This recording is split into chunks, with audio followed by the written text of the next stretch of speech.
All right, here we go.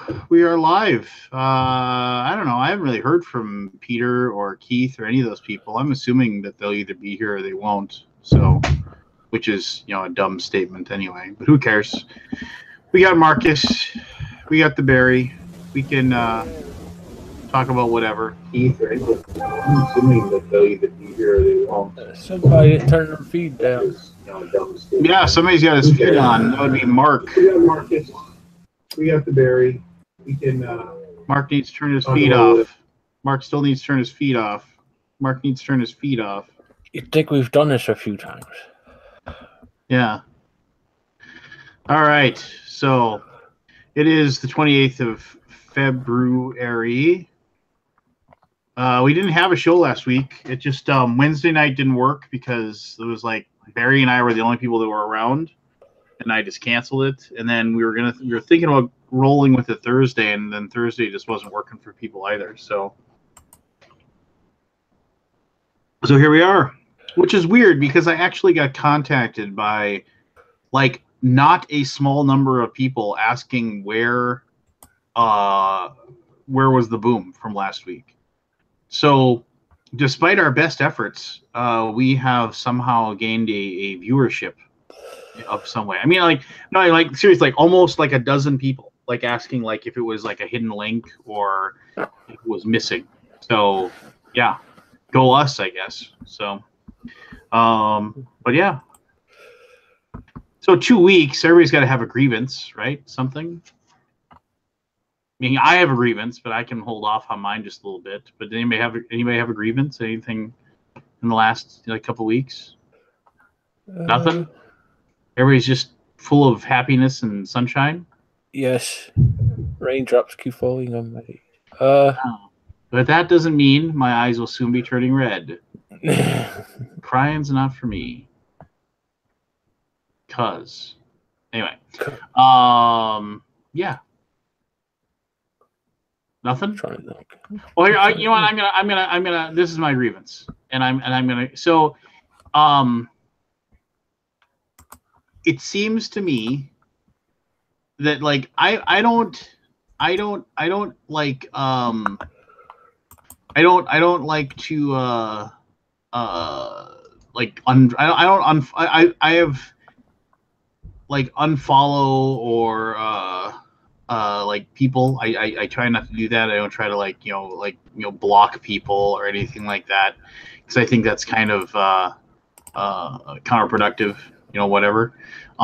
But it seems to me lately, like on social media, it's like I get blasted with these auto run videos that just like start up that like as I'm going through them, and like not even like start up and with sound, just because you go through them, and it's like some whatever like little like, and they could be political, they could be just like a recipe, they could be whatever, and it just seems like maybe people just sharing this stuff constantly, and I mean, thankfully, like Facebook allows you just to say I don't want to see any more videos from like this ridiculous channel, and like but there's like millions of them, so no matter how many of them I block, it seems like I still just keep seeing this stuff showing up.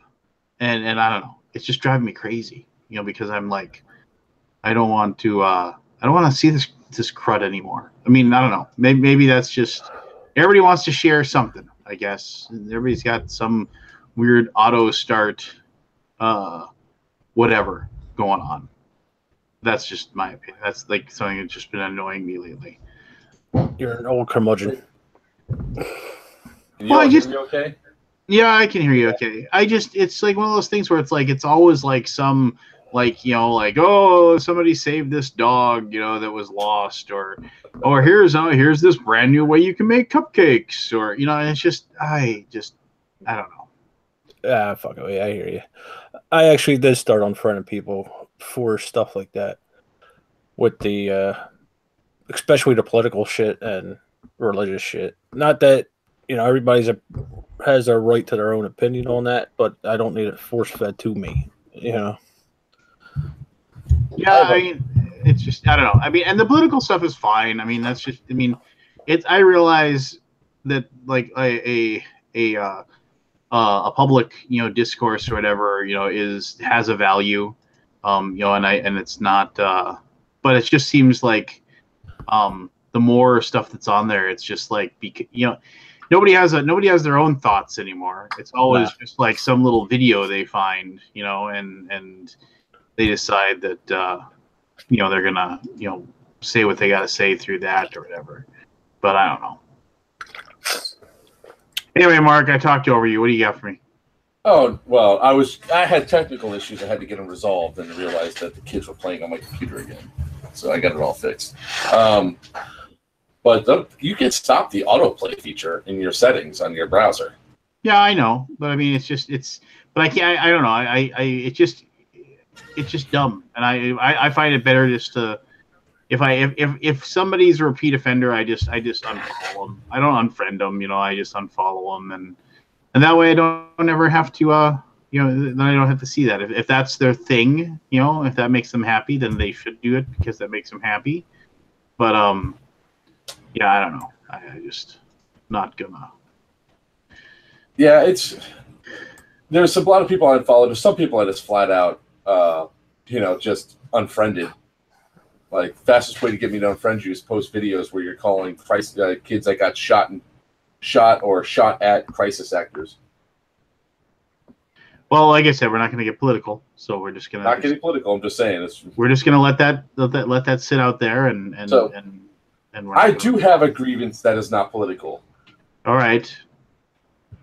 Kickstarters that make you go all in for $320. The new Batman one, the new Batman's miniatures games. I'm seeing more and more Kickstarters coming out now where you have the base game, then you have another base game, and then you have a whole crap ton of expansions. And to get like all the stuff that's going to be on there, especially because it's only going to be on Kickstarter for $320, I think that's ridiculous. I guess I'm the only one that has that mindset. Don't buy it then, right? Yeah. Yeah. No, I get that part. The problem I have with it is that now you're missing out on from what you can see because the videos aren't that great. Is that you could be missing out on half the game if you don't spend the extra money. Well, in today's atmosphere, does anybody really play the game that much? I mean, how many people have gotten like what's that zombie one? Zombicide, and they went all in with the 17 expansions, and how many of them ever really play all of the expansions in it and all that? I do. We've gotten all the way through. I guess we haven't started on the Black Plague ones per se yet, but just playing through the different scenarios and all that.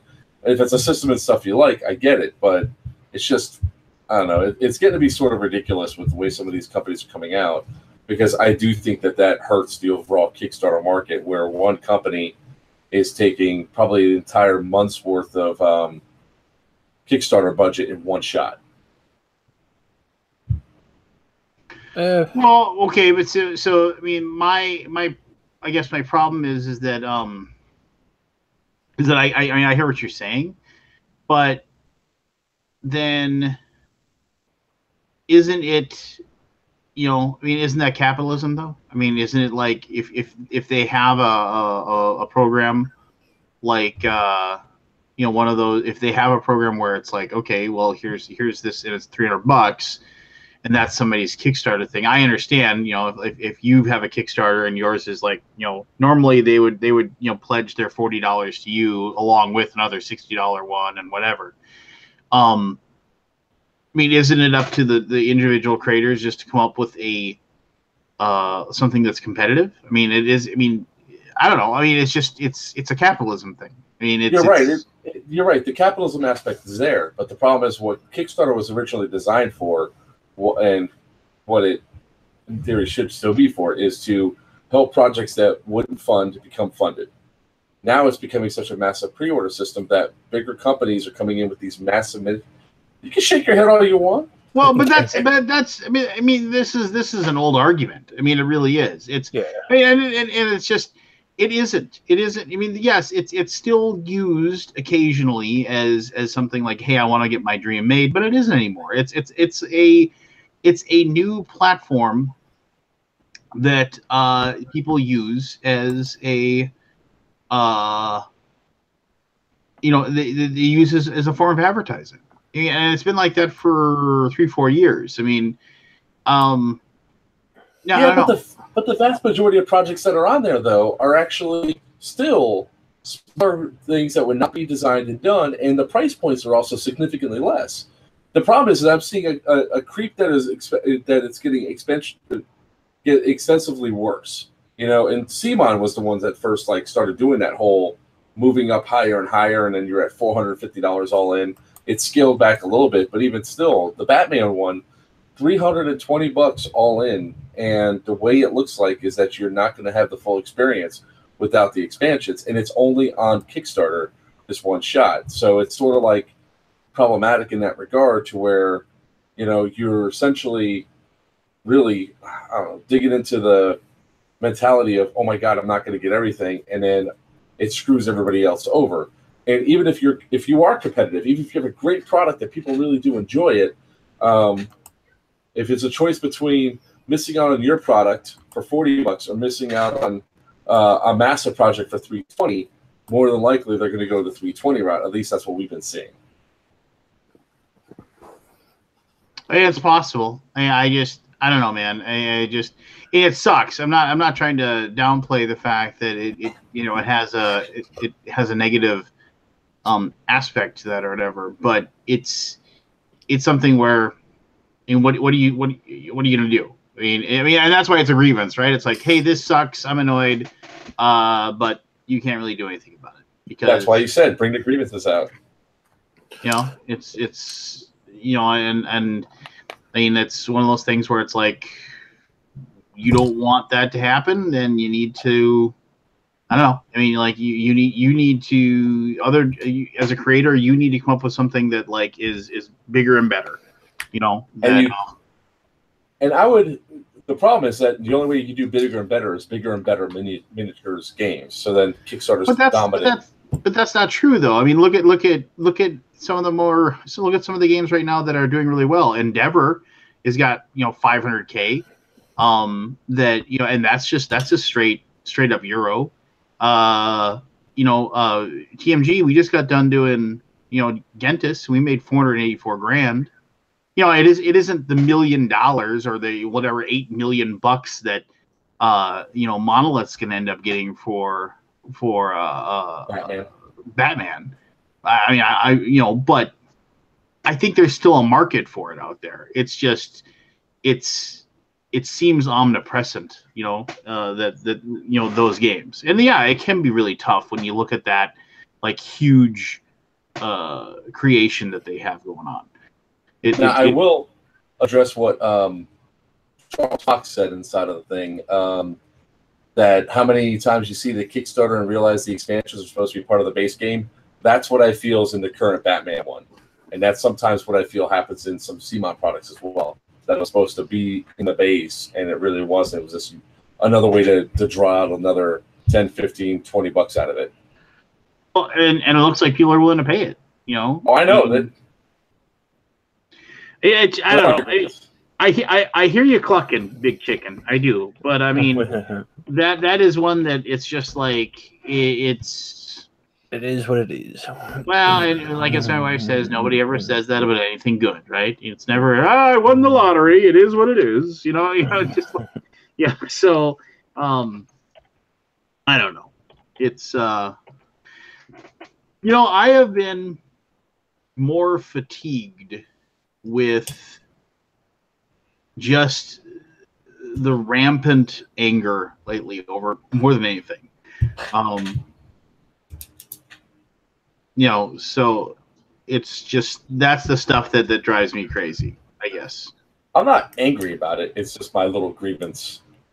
I'm not back in the game, so that's how I speak with my wallet. And I don't have a Kickstarter right now, so Batman's not affecting me. But I do have another interesting thing. Did you see how many big publishers are not wanting to do Gen Con this year, or talking about canceling Gen Con because of the fiasco with the hotels? Well, for that, my opinion is that I don't think anybody's going to cancel. I mean, this is a whole another ball of wax too. So how do I even go? How do I explain this? So nobody's going to quit. Nobody isn't going to go, right? I mean, there's going to be some people that go, but anybody that's big isn't going to not go, right? I mean, there's just when our game says, you know, do I really want to spend my $40,000 here and not have all that close to the events? I mean, can they not make this possible? Is sort of an eye opener. Well, why is it okay for? I mean, not having a hotel right next to it doesn't prevent anybody from doing anything. You're right, but it makes it more difficult. It makes it more difficult, but it doesn't prevent you from getting product to your booth.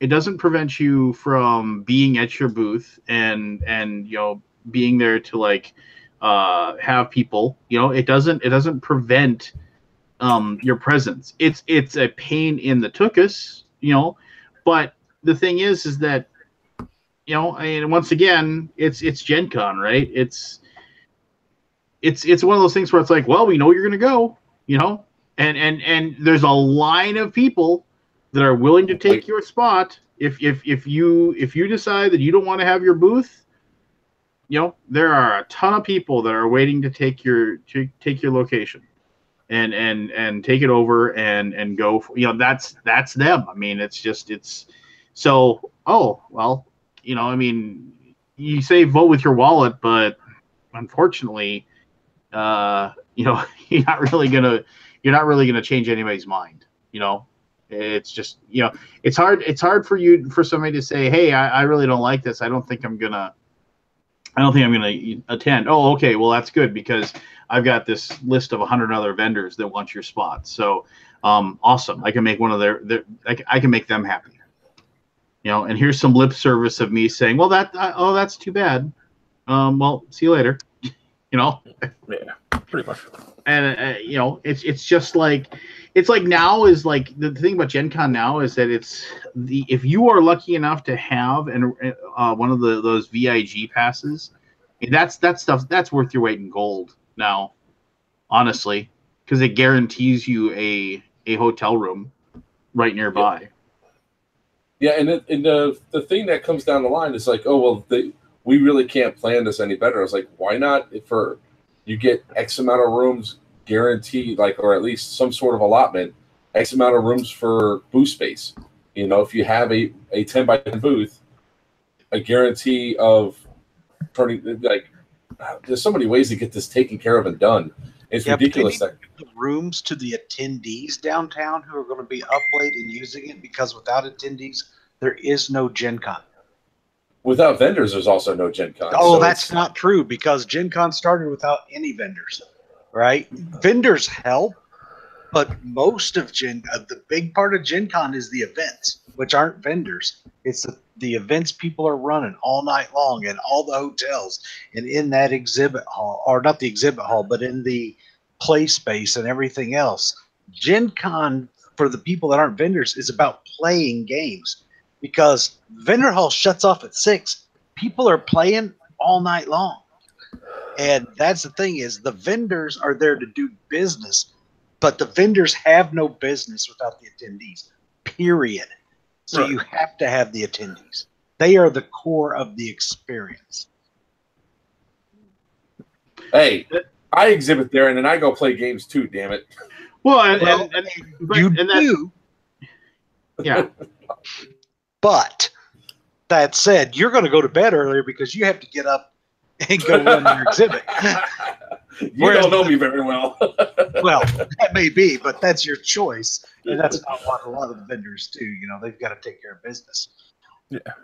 No, I'm not saying that the vendor should get like a room for every single person that's there, but if it's like a 10 by 10 booth and having one room allocated for a vendor, because it is very difficult. When I vended there the 1 year, we were in a hotel that was 3 miles away, and it was difficult to get in, get to and from the hotel, especially on time and stuff like that, due to traffic and everything else. It's definitely something you said that, oh crap, I forgot that thing in the room. Let me go grab it real quick. So, I mean, I stayed get on it. campus before. It's not the end of the world. It's less convenient and it makes it less fun, but it's doable because there's plenty. It's not that tough to get in and out of downtown if you do it right. And I give advice that actually it'd save you money for parking. Is you can get a monthly parking pass cheaper than 4 days of Gen Con. Oh yeah, And you're guaranteed your spot. And so if you just plan ahead, boom, you can have a spot. You do like the Pan Am garage and stuff like that, which is right by the convention center. So there's lots of good things you can do. Of course, it sucks when you can't stay downtown. I mean, I couldn't get a downtown room. And so I'm probably not going to stay at Gen Con at all because it's an hour from my house. So I'll just drive it and say to hell with it. For me, it's just not worth it for that expense. But you know, as Gen Con becomes more and more popular, those downtown hotels are premium, and you're not going to get closer rooms in any other city in the U.S. because Indianapolis has more connected hotel rooms than any other city to their convention center. That's why Gen Con's there. So if we could go to a bigger city that can accommodate more stuff and technically more people, but nobody's staying next door there either. There's no good solution. And like we said a couple of weeks ago, Gen Con will fix it when they have to fix it. And until they're not selling out and until there's not vendors lined up, like Lance said, they have no reason to do so. Oh, I agree. I'm not disagreeing with that statement at all. I thought it was interesting watching some of the big guys, you know, that spend, you know, $40, $50, $60,000 be to the point where they are discussing simply not going, and it's like first time I've ever heard that come out your mouth.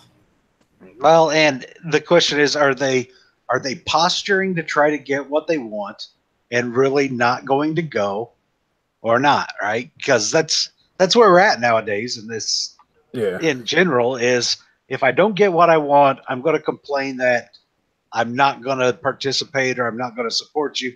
And then when my bluff is called, I do it anyway. So I don't know. And if they pull out, they pull out. And like Lance said, somebody will jump in and take their spot because I agree with you 100%. And they don't care if they have to stay in Illinois. They'll drive 3 hours just to get there in the morning to be able to do it. They'll sleep in their cars. Didn't Forrest sleep in his car a few years ago? Yeah. Truck stops. And it's unfortunate because it does ruin the experience for everybody, and it makes it much tougher to coordinate things. In the lottery, I hate with a passion. I'd rather fight and get it. If you want it bad enough, you'll get it. So, well, I thought it was interesting because, like Stephen Bonacor, and Dan DiLorenzo and Gil Hova were all in at noon trying to do it and get their rooms, and the room's already gone. So I think if there's like an allocation system that goes into place beforehand, it could almost mean that, hey, at least there's a set amount of rooms that can be picked. Because how many of those are taken by a company going in there and saying, I'm taking 10 rooms, you know? No, and you see like the JW Marriott, it's all freaking Asmodee Fantasy Flight and Simon people in that whole hotel. I mean, they've got most of that hotel taken up between those two companies. You know, they're so big. And the thing is, they're the show sponsors, so they get what they want because they're the ones that are really dropping the cash. And that's, if you want to get what you want, you got to be the show sponsor, it seems. Because, I mean, even Aldi's stuck on the ass into town right now. Well, all right. So here's possibly my unpopular opinion as far as this goes. So when the giant like shitstorm happened for like the original, like when all of us had like numbers in the 800s or whatever. And when we logged in for our times, it was like we were getting rooms in Alabama. I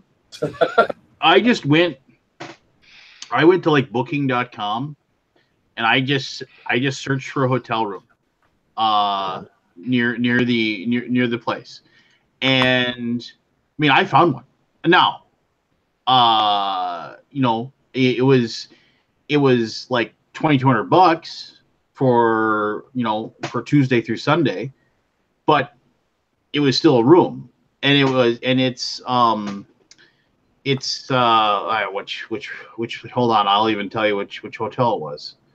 I can't. The Hyatt Regency. You know, and it's like it's weird kitty corner away, but it's downtown, right? It's right there. And I said, I told Daniel, I said, should I book this? You know, and he's like, you know, there's more than one. There was like 18 rooms available for that rate. I said, we could get this room. And he said, you know, just get that one room. And then, you know, I'll still try to get the vendor rooms. And I was like, all right. And, you know, and now it's one of those things where I was like, my opinion was like, we should have all just gotten those rooms. We should have gotten like 3 of them. Admittedly, we'll save money by having people that are like 5 miles away. But it's just like, there was options, right? I mean, yes, they were more expensive, but you know, you can still get a room. You just have to be willing to pay for it. Now, I think even the expensive rooms are gone now, honestly. But I mean, it's one of those things where the hotels block out what they have to, right? And then they reserve the other ones and hold on to those other ones because they know they can make people pay top dollar for them. And that's, once again, that's capitalism. That's something they're allowed to do. You can stay at the Conrad for $700 a night right now. Yeah. There you go. Yeah. It's just like if you know, and that's what it is. You know, it sucks, right? I mean, how many times have we said repeatedly over and over again that like well, I've said repeatedly, if I wasn't working, I wouldn't go. I wouldn't go to Gen Con. I mean, it's like, I now actually have a reason to want to go to it because of the fact that there is like the Hot Games room, which is like a fantastically good time. And that's where I envision I'm going to end up spending a lot of my time.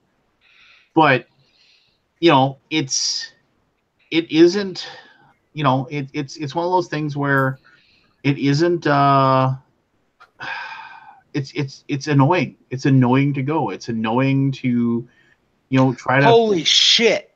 What? You know why it's so screwed up? It's during the Indiana State Fair this year. Well, I didn't even know that, but I mean, yeah. The Indiana State Fair starts August 3rd. There's no freaking rooms. Well, but I mean, who knows if that's having any the block. I guarantee of you rooms that's is still having the an same. impact. Yeah. That's The block, but the block of rooms is exactly the same. They didn't get less of a block of rooms.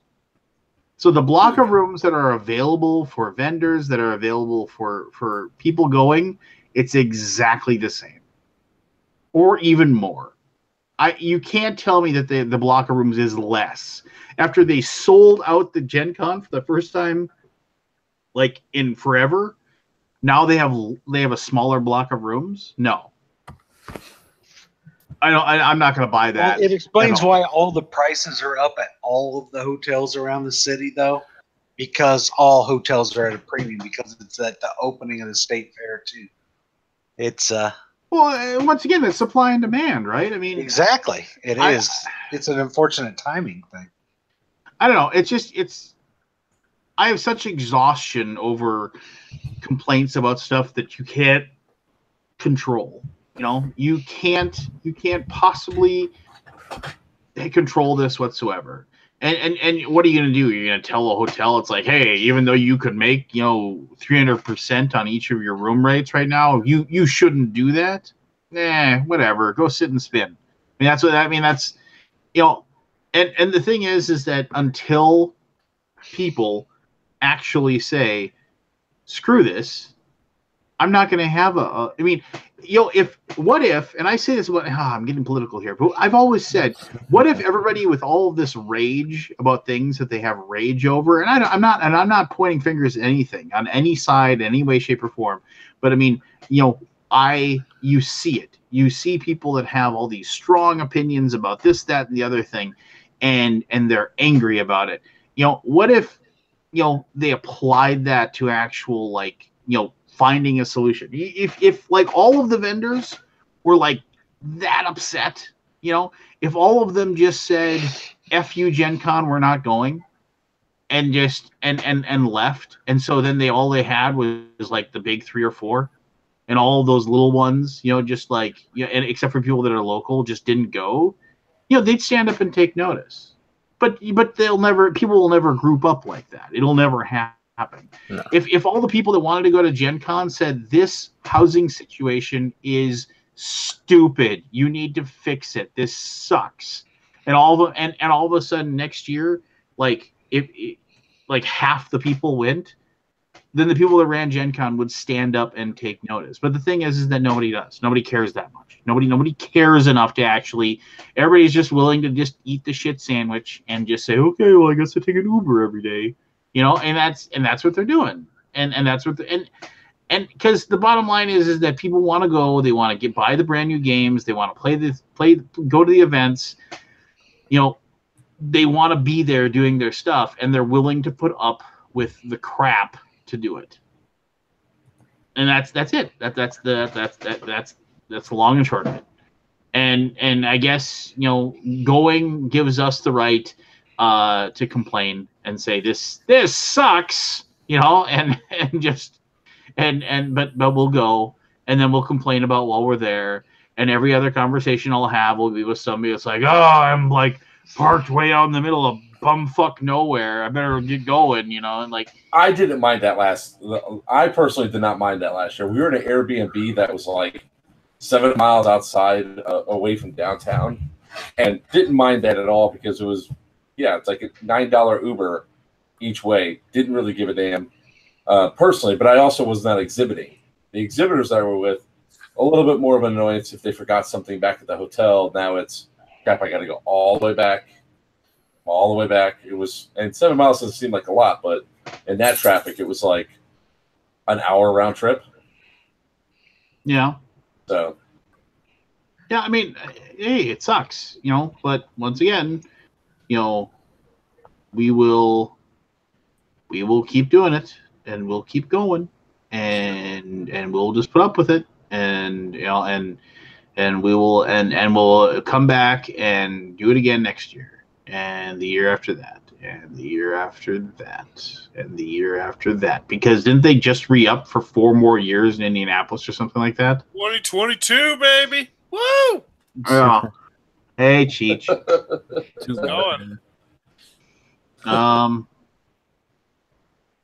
Meh. It happens. Yeah, I don't know. I'm fed up. I'm fed up with. I'm fed up with the people that want to be angry about everything, and I'm fed up with just. There's a lot of exhaustion right now for me. It just the constant influx of anger that I'm just seeing is wearing me out. And the world we live in, Lance. Yeah, well, makes me just want to. Yeah, it's everywhere, and it's gonna be. It's. I just don't see it stopping. Neither do I. Because I mean, it stems. It trickles down from just everybody's pissed off about politics, and no matter who wins next time, just half the people will be pissed again. I don't think it's just politics. I mean, I was thinking about this the other day. During World War II, everybody and their mother pitched in to help with that war. This generation, not the millennials, but the people alive today just would not do that. Well, they also weren't asked of it at a young age. Like, during that time period, they kind of had to, and now they don't. Yeah, but if something came up, I don't think they would. I think it would be like Vietnam, where they go to Canada or Mexico or whatever to dodge it. Or Oh my God, yeah. I don't see the people alive today with that mindset that we had back then. Well, in World War II, there was no dodging it, so it's kind of a different theory.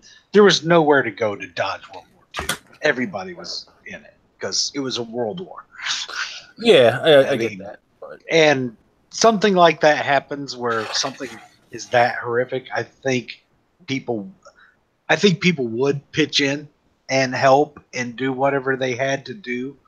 But it's a different world. A war would not be the same as it was in World War II. If it got to the point of needing that, that's when they'll just end the planet. But I think there is still good in people. I think people can pull together once in a while when they feel the need to, if they can just get over their own. If people can think as individuals and not as binary, and I think that would help us all. And that's as far as I'd go on that. The world is a complex place, and there's no one way is right and one way is wrong. It's somewhere in between, and people need to learn to compromise on all things. I'm kind of torn on it, actually, now that you mention it, because part of me, I was actually talking to my wife. I had a very odd discussion when we were talking about shootings and just bad stuff that happens in general.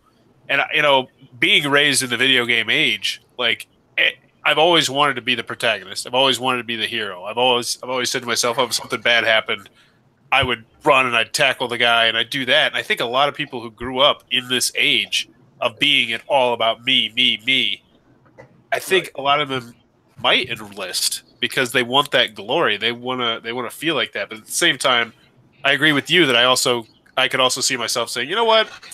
I don't want to die, so I'm going to not die by going somewhere else.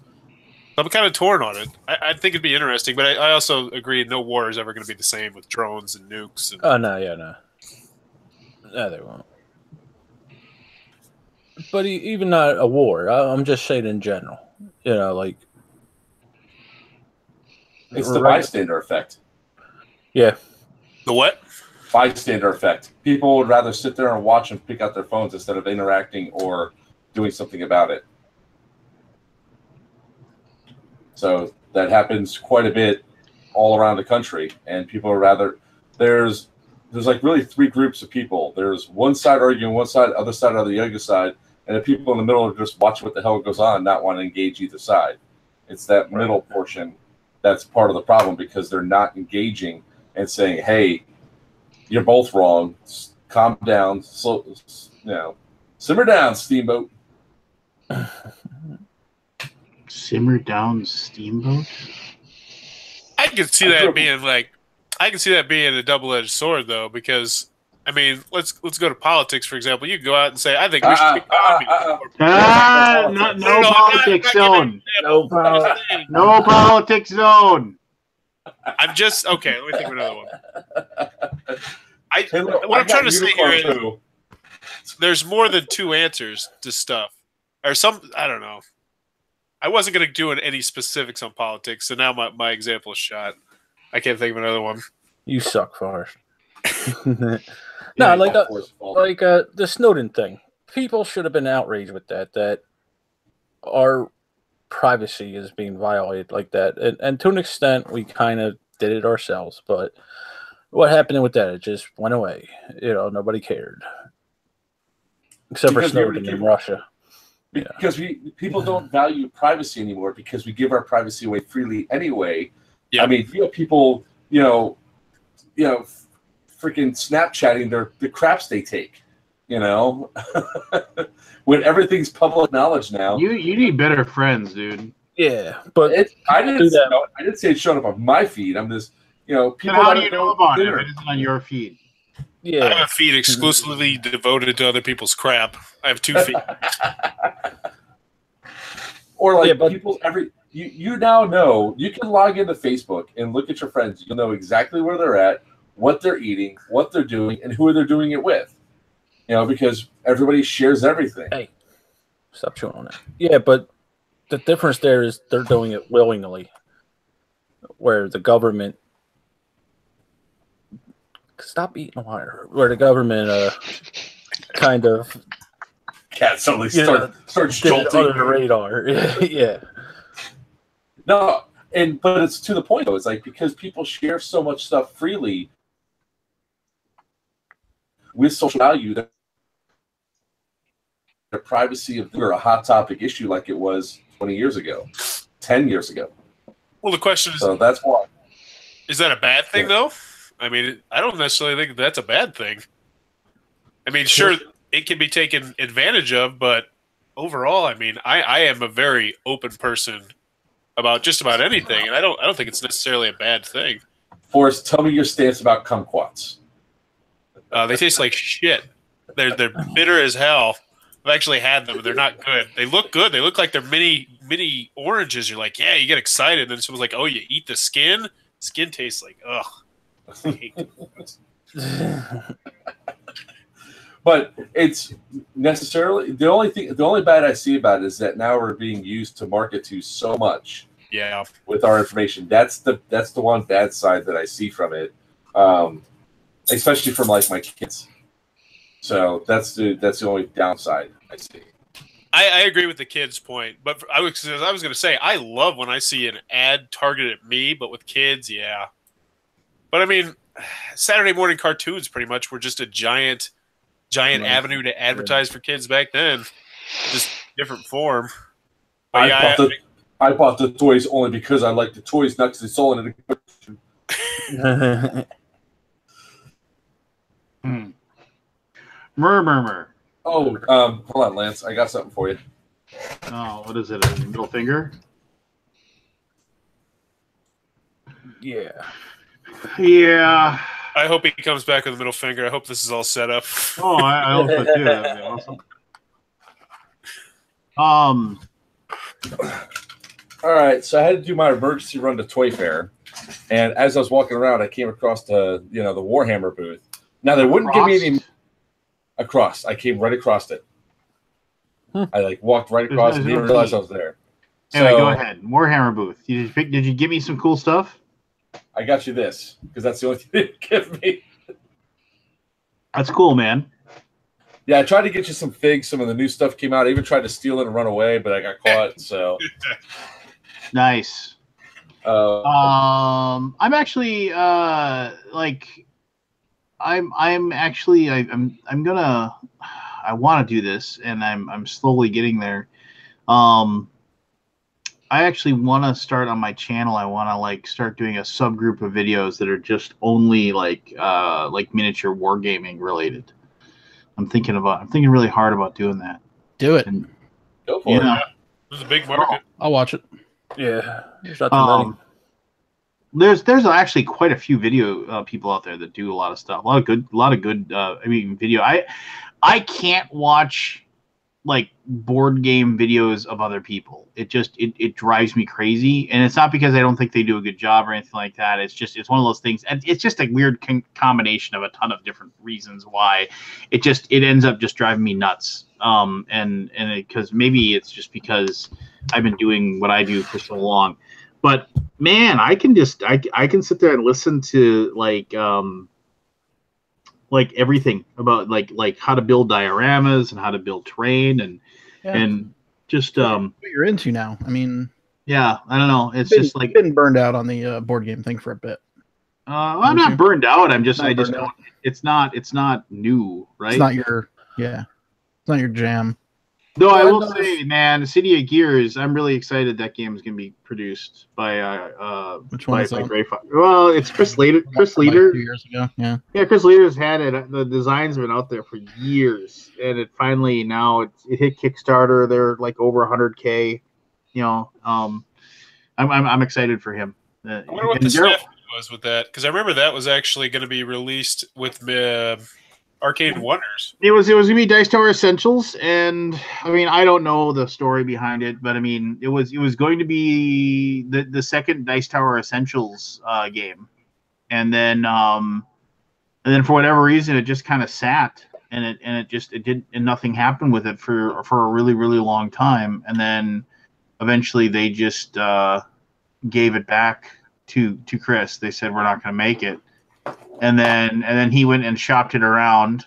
I know TMG. We looked at it for a little while, and Chris, to his credit, I think we even offered to work with him on it, and then Chris just he didn't feel like it would be a good fit, and that's fine. He decided that he would continue and going to look, and he landed with Gray Fox, and they brought Daryl Andrews in to work with Chris on it, and they kind of developed it a little bit, and I played like 3 or 4 different iterations of it, and now this most recent one is pretty slick, pretty awesome. So, yeah, if you like area control games where you get to build up your little engine, but also get to like beat people down too, it's very attacky. I like that. So Scott's out. I'm out. Oh, Did you guys play Rising Sun yet? Ask Keith. Keith, you played? I know Keith hasn't played it yet. We were talking about that. I was gonna send Keith. Well, it's Keith's fault. It's Keith's fault. Yeah, but sure. It's nobody's fault but Keith. He just needs to open up his email and read them.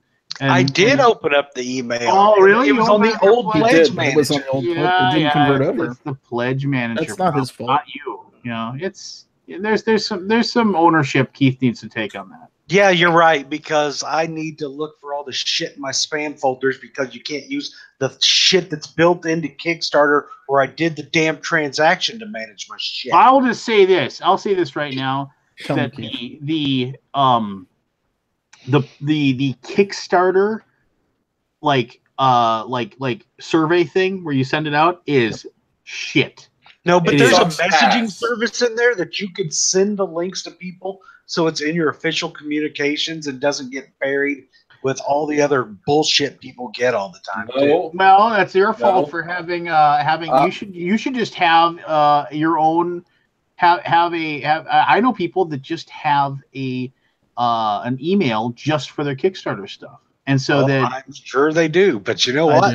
I'll just vote with my wallet from now on. If I know it's using a Pledge Manager, I just don't give you my money anymore. Done. Oh, I guess you'll never buy another TMG Kickstarter then, because we are going. Then I may not.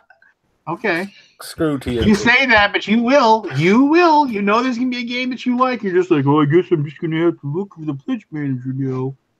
You're angry now because you don't have Rising I've Sun, missed but you one know Pledge Manager in how many projects at this point? And it's one where they just happened to switch systems after they did the damn thing. Oh, look, that's the only one I missed. The one where they switched systems.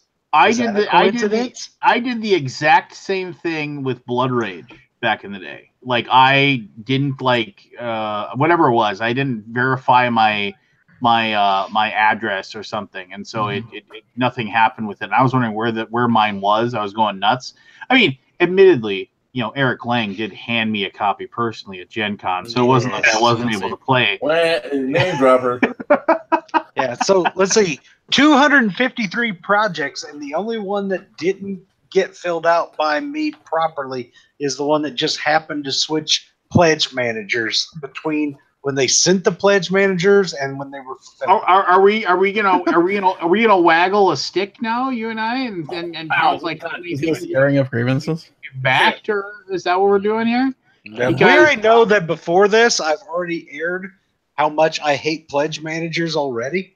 So it's not a big change. You said 253 projects backed. You might actually have me beat on that. Let me just see here. Well, you know what? There's one guy at the table here that could just wave his giant number in front of us and make us all feel a lot of backer envy. So and feel sorry for Michelle, or what? Challenge I haven't accepted. checked it in a while. Did you play any of the games you get? I just played Rising Sun last weekend. All right, I've only got 202. I've only got 202. But you know what? Other than Blood Rage, I have not been able to figure one out. So yeah, me either. Other than the one where they switch Pledge Managers. Well, it sounds like that's a you problem, not a them problem. I will say though, unless I entered it and they didn't transfer the data. I will say to Keith, damn. I know. Damn myself, I didn't realize it was. I thought it was closer to 1,000 than 2,000. Wow. It is I not got, like, easy for 20. us to ask communicate all of our backers like through the messenger system. So we have to do it through updates. But an update should happen. Hey, we switch systems. Check your email. So then here's the thing for that. Check your email. Now, we just talked about I back too much shit, right? 253 projects. Then you get people like, and I'll name names when I'm just starting to shame people. So I'll name Gamelin Games right now because what do? For every freaking new project they launch, they message every other project they'd ever done in the past. And then we get nominated for a Golden Geek. And then we have to send out a Golden Geek, go vote for my fucking game for every project you've ever fucking backed. So therefore, I get spammed by these assholes and don't pay attention anymore. You can turn those off, right? Yes, and I do. And then I don't go back the pledge manager after a while. And so actually I only got like 4 Gamelins in the past couple of days instead of the 72 I would have gotten. And I like him. He's a good dude. But man, I want to smack him when I get all those emails. They should do a MailChimp where they can just, have one entry per person. Oh my gosh, yeah. And that's one thing you do have to do. If you back a lot of stuff, you need to just keep current on like the game you really care about seeing updates for and delete everything else from that person or you'll get 72 whenever they launch a project. Kills me. I screwed up with my Mythic Battles pledge manager. I never filled it out. And then you know how they switch companies or whatever? Monolith sold it to, or Mythic sold it to Monolith or something like that. And now I'm in limbo, which is really, there's flushing money down the drain. Yeah, so at least now I know what the problem is and why I didn't get my damn game. But you'll get it, Keith. It may be. I know I will get it eventually. I wonder if you will like it. I mean, I think it's a good game. I think it's a great game, but it's so not me. Like I don't like combat games where you're just attacking people. Then why would you? Well, and see, I'm guessing in the end, I was hoping it would be more like Blood Rage. It's a Shimon game. No, but they're not all like that. I mean, yeah, that's true. Here's the thing: I don't feel bad about Ethnos, where you're attacking people, right? Like, there's a fine line. The battle system in Rising Sun is one of the coolest I've ever seen. I think. Like, I can't think of anything more interesting than what it is, but I just can't deal. I cannot do the mental math that it takes to do it, and I feel like a personal problem. Guilty. Yeah, well, I'm just telling you my reasons. I'll talk about it if you don't want me to. Well, you know how you just play better. Yeah, and this is not a winning or losing thing. I couldn't care less. But it's more of like just who am I going to attack this turn? Am I going to attack the leader? Am I going to attack the person and be back? I feel bad because they're already getting beat down. Like that kind of gaming mental things, not fun for me. You need a harden up. I think we broke the game. I need a what? Harden up. Toughen up. I've honestly think we broke it though. I've heard that from a few people that say they've broken it, but I don't. We broke it with one of the plans. Post your break. Post your thing that says here. This is how I broke it. Post it on the boards. Are you talking about Rising Suns or Blood Rage broke? Rising Sun. One of the clans is just super duper powered. Like he could have won every single battle in the game we played. He didn't realize that he would have gotten points for them. Which clan? Is the one where the Ronin or money or Ronin. Is it the same thing as Blood Rage where you just got to keep other people in check? Or is it, you think it's just... Maybe. Yeah, so play better. We were like fielding forces of like 4 and 5 power, and he was fielding a force of 20. And there was like, oh, well, we can't beat that. So didn't you complain about this 2 weeks ago, Aldi? Did I? We're talking about this 2 weeks ago? Yes. 2 weeks ago? Yes, he talked about it 2 weeks ago. I played it last weekend. Keith still didn't have it. Yeah, we talked about it. I don't have to reiterate. He still doesn't have it. I don't have to reiterate. Yeah, no. Yeah, we talked about it on the 13th. Well, there was no last weekend. There was nothing last week. This weekend, this weekend was Cam. Hey Barry, I do have two things though. Broken record. I got nothing to talk about. By the way, have any of you guys ever missed a final exam? No, but I dream I do all the time. Like in college, like not high school. Obviously, you can't. It's hard to miss those because you have to be there. But like college, you ever miss one? Yes. I did. But that's I remember I woke up for one. Like I stayed up all night and I woke up for it 20 minutes late. Yeah. And Isn't it that was the like, worst feeling in the world? and it was on the other side of campus. How And do you do that? I remember I jumped out. Twice. I jumped up and I ran all the way there. And here's the kicker. I like you got 2 hours and it was all essay. And you finished it in half an hour. I burst in the door. Because you had this adrenaline rush. So I burst in the door and the professor's not in the room. Yeah. Because like he just like everybody's doing the test and he just got up and walked out and did whatever. And I was just like, where is he? And everybody's just like, you don't know. He stepped up. So I had to track him down. So it took me like 15 minutes to find him. He wasn't in his office. He was just off somewhere BSing. And so then and I found him and then he came and he gave me a copy of it. And so then I had like 50 minutes to finish a 2-hour thing. And I got through it all, and I got like a 97 on it. I was just like, man, I remember I was writing so fast. I was just like, oh shit. Yeah, the adrenaline rush you get from missing final exams is like the biggest. For me, it was like one of the biggest like strains and tense moments of my life. But I felt that yesterday. Thought I was past all that because my alarm did not go off for me to go to my computer and get online for the fucking room block at Gen Con. Well, So, there are 2 hours. Hey, there were people that got on there Within 1 minute and was Within gone. 1 I felt minute and they didn't have Here's the thing: I would have liked to been 5 miles away, but now we're like 17 miles away. But that was all the blood rushed out of my. I'm like, wait, I checked my phone. I'm like, wait, oh shit, today's the Gen Con day. I'm like, oh well, maybe. Oh no, it's already too late. And I'm like, oh fuck. So I rushed to my desk. Yeah, I found you some room for $700 a night, Aldi. And I was just like the stupid adrenaline rush, and I don't think I fucked up like this in a long time. And I only fucked up by like an hour. Right. Yeah. And I'm like, oh. And I get on and there's nothing available, of course. So I go 17 miles out. I'm in the system, but praying for waiting lists or whatever. Oh, there's all. I mean, everybody under the sun emailed about the waiting list. Of course, you know. Yeah. You know. Yep. Because no, I mean, it's gonna suck. Nobody is happy.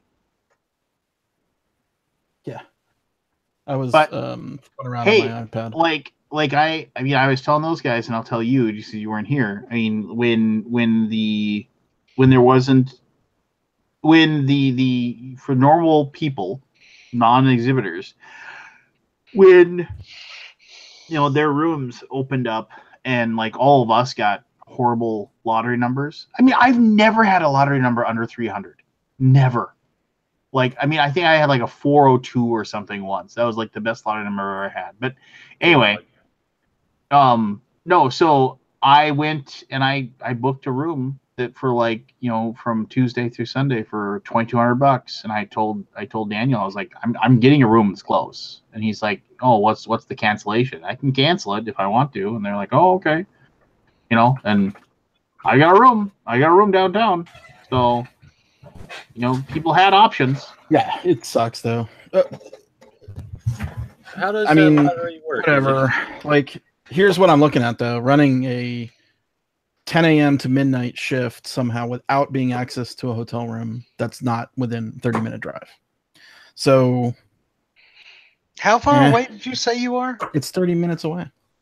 How many miles? 17 miles. Dude, I can get you a hotel 13 miles away for under $100 a night. I wanted to get in the block. So here's my dilemma. Yeah, I could go somewhere else that's further out, but I want to be in the block for the chance of getting upgraded in the block, right? If you're not in the block, there's no chance of you getting in. Right. You understand my logic? Yeah. Well, maybe at the end I'll have something in the block, reserve something closer, and if you don't get an upgrade, then just get your block. I'll reserve something closer. There's a Hyatt place I think nearby, and like I can try to get rooms there and stuff. Because like it's weird, like Greenwood, which is the south end of Indianapolis. Mm-hmm. So like most of the in block stuff is on the west side and the north side. So there's all these hotels down in the south that are actually faster in both distance and traffic to get That's to smart. Yeah, I'll see. downtown for Yeah. $100 a night. Yeah, I'll get those in my back pocket. Literally, this place we're is paying the $78 a stupid. night. We're paying the stupid $250 a night prices for a 30-minute, 17-mile away. I mean, it's my own fault. There's nobody to blame but me. But I mean, I haven't. No, even if you been hadn't been brought there, me you back wouldn't all have of had those a feelings. shot. So I mean, What's up? Well, Yeah, even but if I probably you logged in, maybe Stephen Bonacore was ready to roll right at noon. at 11:59. Yeah, 11:59. He logged in immediately, and the closest he got was 5 miles away. Jesus Christ. So that basically tells me there was no downtown block. There was, there was. It must have been minuscule.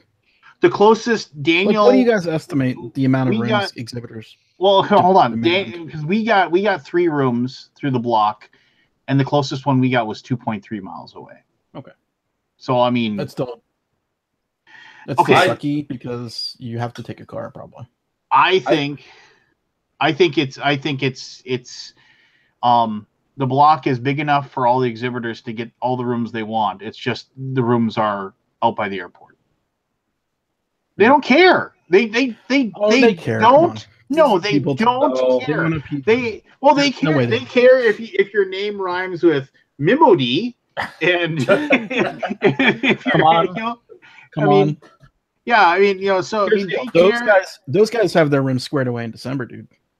I tried getting a room block. I easily fill 60 room nights with the people, with the I need like 10 to 12 rooms for what we do. Why do you need 10 to 12 rooms? Because we're running the hot games room. You think that runs itself? Yeah. Well, you should put Keith to work for you.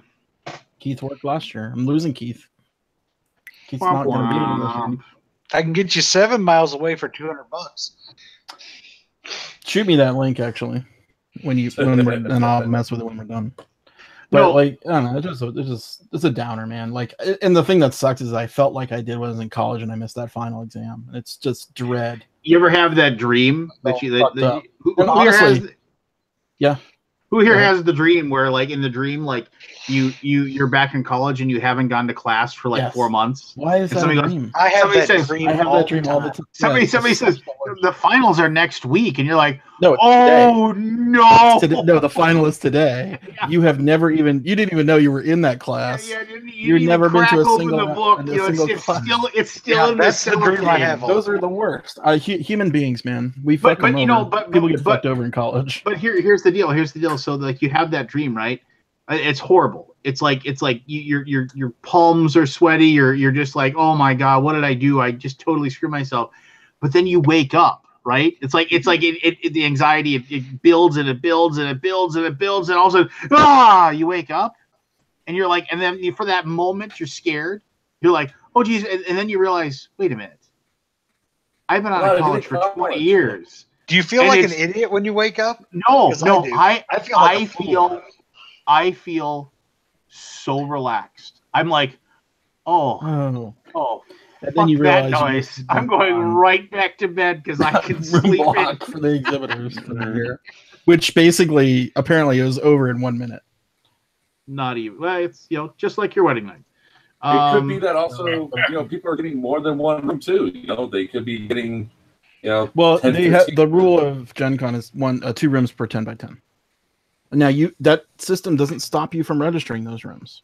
They have to go through after the fact and cancel your rooms if you overbook. Like there was some snafu last year with me where I got listed on that.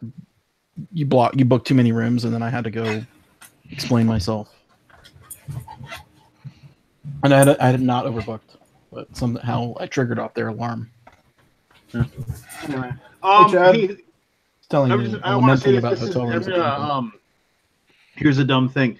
If any of you play 5th edition Dungeons and Dragons for the first time ever, the best giant dungeon of all time, Rapanathuk, is up on Kickstarter for 5th edition D&D. You can get the best dungeon of all time for $50. So if you play 5th edition, go back that. It's awesome. I own it. I own it in both Swords and Wizardry and Pathfinder, and I own it for 3.0 and 3.5. And now I'm going to back it and get it for 5th edition too. Why? Because I'm dumb. Yes. But yes. No argument here. What do you mean by the dungeon? Like the playbook for it, or? Yeah, the playbook. It's Okay. and it's just even if you would never play it, it's a fantastic read, and it'll give you like so many great ideas for like your own dungeons and your own adventures and whatever. So yeah, it's called the it's called Rapanathuk, but it's also called the Dungeon of Graves. Your players will get killed going in there. I mean, it's just unless you treat them really nicely. You know, I mean, it is designed to be very, very dangerous and very, very difficult. And it's an old school feel, and it definitely is one of those things where it's like if your group is like if they grew up playing Diablo, thinking they have to kill every single thing on the level before they go on, they will be done for, because there will be rooms that just basically have giant warning signs of just don't go in here, don't go in here, and then let's see what's in this room. You know, okay, well, here's some character sheets. Here's some 6-sided dice. Then we can start again. And isn't that the dilemma of all dungeons, though? You shouldn't really be there. Well, that's just it. And you make all this stuff that's really cool and deadly, but the best play is not to. Well, the idea. Well, let's face it. The idea that the inherent idea, and I've talked about this a lot, but the inherent idea of role playing games has a lot of like problems. Like the idea that like adventurers, what's my job? Well, I go find holes in the ground and I go into those holes and I murder things in there and I take their stuff. That's my job. That's how I sustain my livelihood. I mean, the idea that that's like kind of a nutball thing, but like the suspension of disbelief that players have, that unspoken contract you have with the game master and the players, where it's like, okay, I'm the game master and I have a story and I'm going to tell this story and I really want you guys to get through this story and I want you to be excited about this story, and the players are like, okay, well, we're going to listen to this story and we're going to do this story. We're not going to fail at this story because you want to tell this story. We're not going to even think about the fact that we're not going to fail. We're going to like play along with the idea that we may or may not succeed, but we all know we're going to succeed. You know, it's that kind of stuff. Right. I wrote it, so you must see it. Yeah, you know, so it's yeah, it's good stuff. But anyway, I remember back when I was a kid playing D&D, and I made that, that first dungeon you make where there's just tons of cool shit, except there's a short path through your dungeon, and they can just blow by all that and never see it. That's that weird dilemma you have in game mastering, I guess. But I was playing by the rules, right? Like, if you don't play by the rules as a GM, then you can make stuff happen, right? But for me, my 12-year-old brain or 13-year-old brain was like, that's the path, that's the map, and you got to go this way, and you got to get out, and that's how you get out. Speaking of being a kid, 90% of the work. Yeah. Speaking of being a kid again, I was at Toy Fair, and have you ever been to Toy Fair? Nope. Okay, so it's the weirdest convention ever because they got these big walls that go down in a lot of the booths, like Lego's booth and all that. Right, Lego blocks out everybody's sight. Exactly. They're actual walls. They have doors and everything. So I was walking down that aisleway and I was texting Stephen Avery, and I was watching the angles in front of me. Next thing you know, it got really bright around me. Then a door shut, and I look up. I'm in the Lego room. And all these people that were supposed to be in there scatter their tables, and here I am up and down looking at all the cool stuff that's coming out. Then he comes over to me and goes, "You supposed to be here?" I said, "I don't think so, but it's pretty cool." You're not supposed to be here. Comes back, she goes, "Sorry, I have to actually leave." I was like, "I was expecting that. It's kind of cool." She goes, "Why is Lego so like that, though? They're like the only ones that do that, aren't they?" No. As you take out your camera phone and start taking pictures. Okay, yeah, getting out of here. Well, as soon as I was in there, I realized where I was, and I put my phone on my hip, and I was just like, no, I'm just looking at all the cool stuff. So got to see the new Millennium Falcon they're going to launch in Lego, which is pretty sweet. A newer one? Yeah, because it's the before Han modifies the Millennium Falcon with. No, another one to buy. Oh, Right, yeah. the movie, right? The Han Solo movie, right? Yeah. It's Is got it like all these Ultimate Collector, or is it just a regular one? It can't be Ultimate. That Ultimate's so ridiculous. It's the one that's 18,000 pieces. Right. Yeah, it's massive, and it's like $800 MSRP. $799. Another one. Yeah. You don't Well, have it's to cool. buy it. Oh man, you might have to peel off one of your open up your third wallet and pay for this one. Just say no, Oldie. Yeah. They also had a lot of cool, like, for Lost World stuff and some new Harry Potter stuff. So the lady goes, Harry Potter stuff was actually kind of interesting. yeah. Because I missed all the Harry Potter's original stuff. Putting Lance to sleep. Talking about toys. Yeah. Well, they made me sign an NDA before leaving, but that Chris Jones guy is a real prick that he's going to get in trouble when they find out that they launched all this information. Yeah, probably has movie spoilers. Yeah. Toy Fair was. Any of you guys watch any of our Cannes broadcasts? What? Crickets. What? We was did a Cannes, by the way? 4-day broadcast out of France. Yeah, it was awesome. That show is ridiculously cool. There were so many things that we had no idea existed. Like it's like what is that? Is that a inkjet printer? Who's printing something? Oh, it's a 3D printer. This is totally me. Hey, John. Hi, everybody. Yeah. It's No, like, what was for con? It's like virgin territory. There's like so many games there that are not picked up by anybody, and they're all very cool. Like everything, I watched the entire. I stayed on with the guys the whole entire time. So I'm jet lagged actually, but and didn't even leave the country. But I saw so many cool things. There's really every second or third game was like, no, we don't have any publisher. We're not distributed in America. We're looking for somebody. Like, really? How are you? Like, someone in America needs to go there and see stuff. So there was no Americans there. There was basically nobody from America there. There's a Cannes board game thing. Yeah, 100,000 attendees. 100,000? Holy shit! Yeah, You're talking about it's this been around for over 25 years. It's been around over 25 years with 100 exhibitors. Sorry, yeah, 300 exhibitors. Over 100,000 attendees. It's a free show. It's the snooty French though. Lance. What? What? It's Anyway, the French. They're snooty, right? I saw lots of cool stuff. As Maybe I understand it, the French are only snooty in Paris, and there was easily 5 or 6 that's games. only the tourists. Like if I was a publisher, I'd be like, sign. Name Done. one. Light Hunters. There's one. Okay. Well, what was it about? What did they do? It's a combat. It's a card combat game. Nothing really super interesting there, but the artwork was fantastic and it had like a very interesting like aesthetic. Just that. What was interesting about the aesthetic? Name It's two, all black and Scott. white. What? It's all black and white. So you're selling. Lucian and something. Oh, I'll find the name of it. What's a really bad really title? cool. Lucian and something. Well, I can't remember. Hold on. Lucian and something I can't remember is even worse. Edgar and Lucian. Lucian. So it's kind of like this interesting steampunky kind of.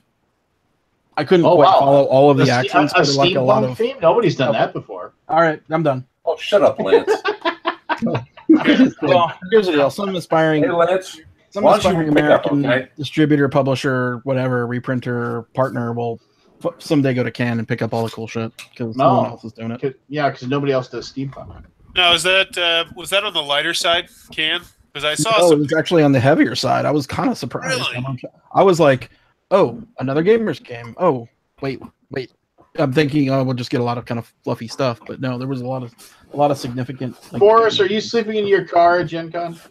No, I got my big man Flanny and Eric with me again. So we didn't get a room. We're gonna scrounge it. We'll figure something out. Pitch in a tent. You're gonna sleep in your car. he's gonna camp out in the hot games room. Well, last year we had a He's really gonna hide good. under a table till we lock the doors, and then he's gonna. Well, the year before, 2 years ago, we had 11 people in our room, and last year there was only 8 people. So maybe this year's the year we go down to 7. Wow. These guys In are a nuts. standard room? No. The first year, yeah, the first year was god awful, but the second year was actually like a double room. It was actually You had 11 people in a standard room. yes, there were 3 Did the people. hotel get wise to you at one point? They Was didn't that the give a story? They don't care. No, there was something about that. Somebody got. They do care. So what? they wanna charge Somebody was sleeping in the tub, right? Somebody on the toilet. No, we had somebody underneath the sink because they had the big underneath sink. Somebody was in the tub. Someone was in the bathroom, and it was pretty much Oh my god! an unspoken that if you had to piss, you had It's to like go. the into batch. It's hallway to piss. like the Hangover. You went and took a piss in the hallway? no, you got the bathrooms in the hallway. The ones there, you had to use those. We had 2 people in both the beds. They had twin beds. We had somebody underneath the desk because they had a desk in there. We had somebody in between both of the In the beds. closet. Yeah, Dude, we with had, 11 people, a second room's really not that expensive for us. Like, it's really not that. but 11 people in one room, man. Split it 11 ways. It's a long I way. stayed, in the, $33 I a stayed piece. in the Westin last year. It doesn't get a lot more expensive than the Westin directly across the street. It was like $211 a night. Well, I don't. Divided 11 Where did ways. you get your room That's this year? really not a lot of money. John, where did you get a room? Do you have a room, John? So I launched my Kickstarter 3 hours before the thing, and I was so wrapped up in doing Kickstarter stuff, I completely forgot to log in. So no, it's on my to-do list for tonight after I get off. You'll probably find Good something luck. in my area, 17 miles out. I did the same thing, John, except that it was only 1 hour late. Not a day. Yep. Yep. So I actually meant to go back in there and look and see if there was anything. yeah, I don't know. I'll take a look. Something will work out.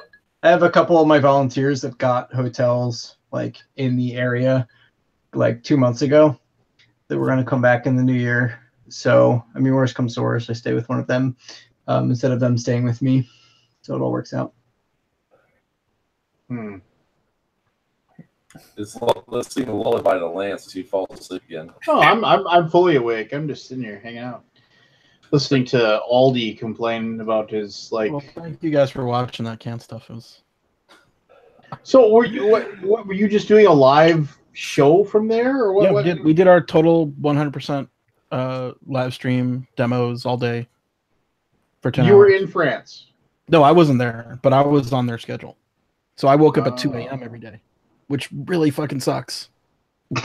Like when you're there and like the sun comes up, it's easy to get up, right? Because you're like, oh, time to get up. The sun is coming up. But trying to sleep till 2 a.m.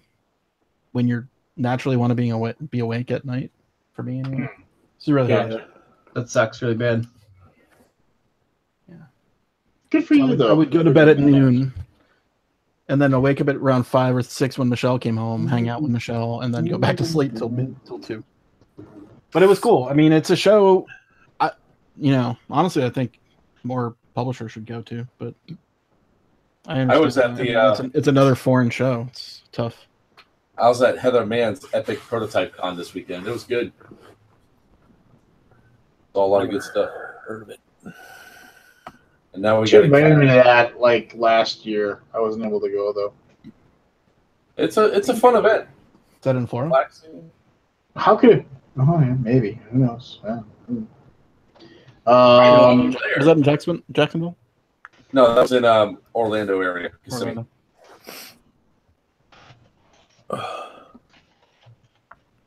So yeah, there you go. Gen Con housing sucks. Yes. Keith doesn't have his game. Nope. Robots are taking over the world. Robots are taking over the world. Well, that's. Everybody's mad, but doesn't want to do anything about it. I'm not mad. I'm not You mad. know what? Everybody just needs to chill out, smoke a J. Oh, Cheech.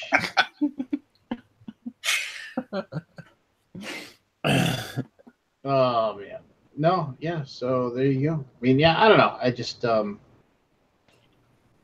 pretty fed You up. guys already talked about this Batman game? Already did that too. Mark's really happy about it. Oh yeah. $320, $230. What is it? Jesus 320. $320. The art looks amazing, and the expansions look fantastic, and the Batmobile mini. I mean, it's probably the reason at least 30% of the people are backing it in the first place is just to get the Batmobile. But it all mostly looks amazing, but the price point scares me, and the lack of what appears to be a lack of any actual components on the Or page. gameplay. Everything seems to be There's all rendered. the minis. Well, I just hope they fixed the system from Conan. Like, we shelved Conan 5 minutes after starting it, which is super sucky because Conan was easily as expensive, if not more so, because they had like, I mean, it just came in like 50 boxes. It was a ridiculous amount of stuff. I'm But the impressed with rules were just god awful. They rewrote the I know, rules. but you know, and I haven't gone back to it, and I don't think I will. But I'm hoping Batman inherits the rewrite of the rules. Is it Yeah, fantastic? I'm a little annoyed because they were going to send me one. They contacted me a long time ago and they said, "Hey, we're going to send you this," and I was like, "I'd be happy to do it." And I said, they were like, "Well, if you do it, we'll give you we'll just send you everything." And I was like, "Sounds awesome. I will be happy to do it." And then, I mean, they were even telling people that were contacting them and asking them, it's like, "Oh, I'd love to do a video," and they're like, "Oh no, we already got Lance. He's doing it for us." And then it was like, you know, it was like January came and went and it hadn't arrived yet, and February kind of started up, and I was emailing them. I was like, "Hey, I still haven't gotten this. Where is it?" And then finally, like about the 8th or 9th of February, I got an email and they're like, "Yeah, I mean, it was I don't know, it was just one of those things where it was like, yeah, we checked with our people and they said that they had sent it, but now we just, you know, you should have gotten it a long time ago," which, you know, makes me think that they possibly never sent it, or, you know, whatever. And then they're like, "I don't know if we'll be able to send you one or not. We'll look into it." And then they were like, "Give us your address again." So I gave them the address, and then I've sent, and I never heard back. I sent them a couple more emails like, "Hey, just checking. Did you send out another one or no?" And I mean, not that they obviously don't need a video from me. You know, Yeah. Well, if they want to get that extra million, they need a video from you. yeah. I mean, I don't know. Good for them. I mean, you send 1,000 subscribers at $300 a pop. I don't know. It's one of these things for me is like it's like I don't know if I'm gonna get it. I mean, I'm like I have Batman tattoos, and I don't know if I'm gonna get Don't it. get yourself. I don't want to spend $320 on a game that's just gonna sit on my shelf. We have had this conversation where it's just like, why do I own this crap? Did you do Joan of Arc? Nope. I almost piggybacked on Anthony's, and I just said, you know what? I'm never gonna play it. So just. Are you gonna do Solomon Kane? Did you guys know about Solomon Kane yet? Oh no! I but heard that one's coming out. They announced that it can. They had all the minis and stuff. They're pretty amazing. I mean, minis are awesome. I just can't do it. I mean, itself. you know what, for me, and this is dumb, but it's just like, oh, okay, so I could back this. I could get a full pledge for like $300 or whatever for game X. And for me, I'm like, you know, I'd rather just add 800 points to my Warhammer army, you know, for the same amount of money. And it's a higher quality miniature anyway, and it's a game system that I really like. Oh, Batman's by Monolith. The other Solomon Kane's by Mythic. I'm having a hard time keeping those guys straight now these days. Yeah, they kind of run together a little bit. It's been so like for these like the Batman. I'm not buying into big IPs anymore. You know, like you have Batman, you have all these other ones that come in and do these, you know, huge mega campaigns. It's like, like Conan. I almost pulled the trigger on Conan because I love the Conan universe, and I'm glad I didn't, because that was like 450 all in for that one, and it was just, by all reports, it just sucked. I think it was more than that. Was it more? Yeah, well, all the add-ons and stuff. They Uh, had so many add-ons. They had like, I think you could get up to like $700 or $800 in add-ons. So if Conan sucked that bad, the gameplay, why would people trust them with? I hope they fixed. I mean, it didn't suck. It was playing with my group is like basically we're all too smart, and that sounds stupid. That sounds stupidly Arrogant, and it is. But like the first time someone says, "Well, what happens when I do that?" And I'm like, I don't know. Look at the rulebook. There's no answer. Okay, well, what happens if I do this? Rulebook. Okay, no, I have no answer. We also have And that's the way we go. And if that's the game, and we did this with Mars, and like Mars. just What are you hate talking that about, Mars? you got that many questions with Terraforming Mars? No, not Terraform Mars. Ignacci's game, the Portal game, the Mars. Oh yeah. Okay. Like we spent half the day in the rulebook, and we were going down that path with Conan, and we went through the first scenario, and we fudged a lot, and we finished, and we're like, does anybody want to play a second? And we're like, no. Like it's just clunky. I agree. And I'm like, okay. I agree. We're not too smart. We're too like finicky about rules, right? Like Yeah, I mean, well, when you play a game that has really, really good rules, right? When you play one that just like where just like the everything's mechanisms answered, everything slide makes together sense. and it just makes sense, and then you're like, that's really cool and that's really awesome. And then you play a game that it's just like You just clunk your way through well, it. you're grinding gears. Yeah, you're burning the clutch. You know, every single time you switch. Yeah, it really. Yeah, you're like, wrecks a why? day. Why? I mean, for example, I was at Con of the North. It's like that's like my convention I go to in the Minneapolis St. Paul area every year, and I run the board game room. I'm playing all these games, and like as luck would have it, on the Saturday of the convention, Scott Nicholson was in town, so he came to the convention. So I'm sitting there playing games with like my board game hero, and we're having fun and playing stuff. And then a buddy of mine who's there, he's like, "Hey, you know, I've got Arkham," and I was like, "Well, heck, let's." I was like, "Scott, you want to play Arkham?" He's like, "Yeah, I love Arkham. Let's bust it out." So we busted it out, and it was just like, for whatever reason, it just wasn't fun. You know, it was like we were kind of going through, and there were three of us, and it was just kind of like we were having our moments of like fun, like little storytelling and stuff like that. But I don't know, it was like the room was kind of loud, so it was tough to hear what other people are saying, and it was just a little finicky, and there was a lot of people like wandering around, and it's just, I don't know, it was just, we got through like 3 turns or 4 turns of Arkham, and we just all kind of just said, this isn't the right time, to play this. Oh. And I was just like, that sucked. I was just kind of like, oh, like one of my favorite games, and playing it with like my board game hero. But it was, it was just like, oh, it just isn't going to work, And so we put it away, and we busted out Downforce and had fun playing that for a while, But it's just, I don't know. And to contrast that, we played Rising Sun, and I think we only had one rules question, which was answered. Not on the BGG site, because no one from Fantasy Flight answers questions on BGG. It was like on the FFG site. Or Simon. Can't remember. No. Yeah, Simon. Simon is asking a lot if you're asking Fantasy Flight to answer your shit about Simon. Oh, they don't answer questions on BGG. That was actually that was Civilization and New Dawn, which is a really cool game too, by the way. Really? It looked boring as hell. I was curious about that one. Actually, it definitely got my tinglies going, that I get when I play good games. Side note, is anybody like Civilization, just the PC game? Yeah. It is on iPad, Civilization 6, and it's incredible. Cool. It is fully implemented. Just throwing that out there. It's $30, but it's well worth it. It is the full game. Nice. Why would I play it on an iPad when I can play it on my computer? Oh, do you take your computer on planes with you? You take computers on car trips with you? You take computers on subways with you? You take computers when you go in the bathroom? Really, Lance? No. Really, Lance? Why do I need this cell phone if I have a landline? When I go to the bathroom, I go to the bathroom. When I don't go on a subway. There's no subways in the area where I live. When I'm in a car, I'm the one driving, so I don't have. What was your other scenarios that you had for me? Airplane. Airplane. When I'm on an airplane, I sleep. Fair enough. So what are my other scenarios?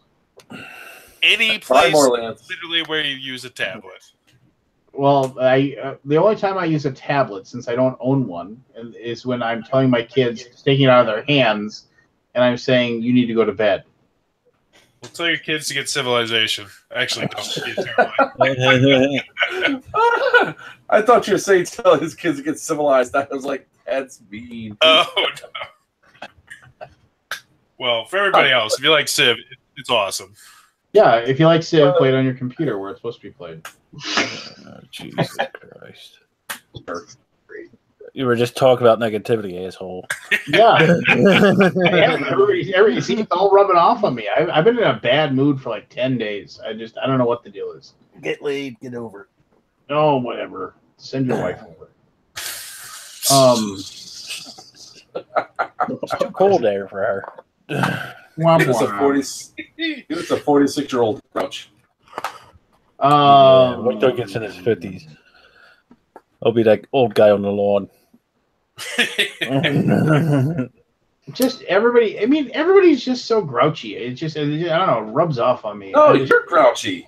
No, they are, and everybody's full of shit, and everybody's just like, everybody's just convinced that, you know, whatever little factoid they read that day is like, you know, is 100% accurate. There's no way their opinion could possibly be wrong, and nobody can ever present the way that they feel in any way that isn't like, you know, just completely like you know, pissing all over the other person that happens to have a different opinion than them.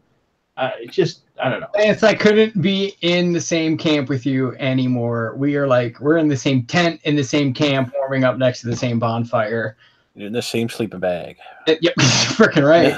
It's cold in Minnesota. You know, yeah, that sounds nice, actually. There's a solution to this. Get off social media. Well, you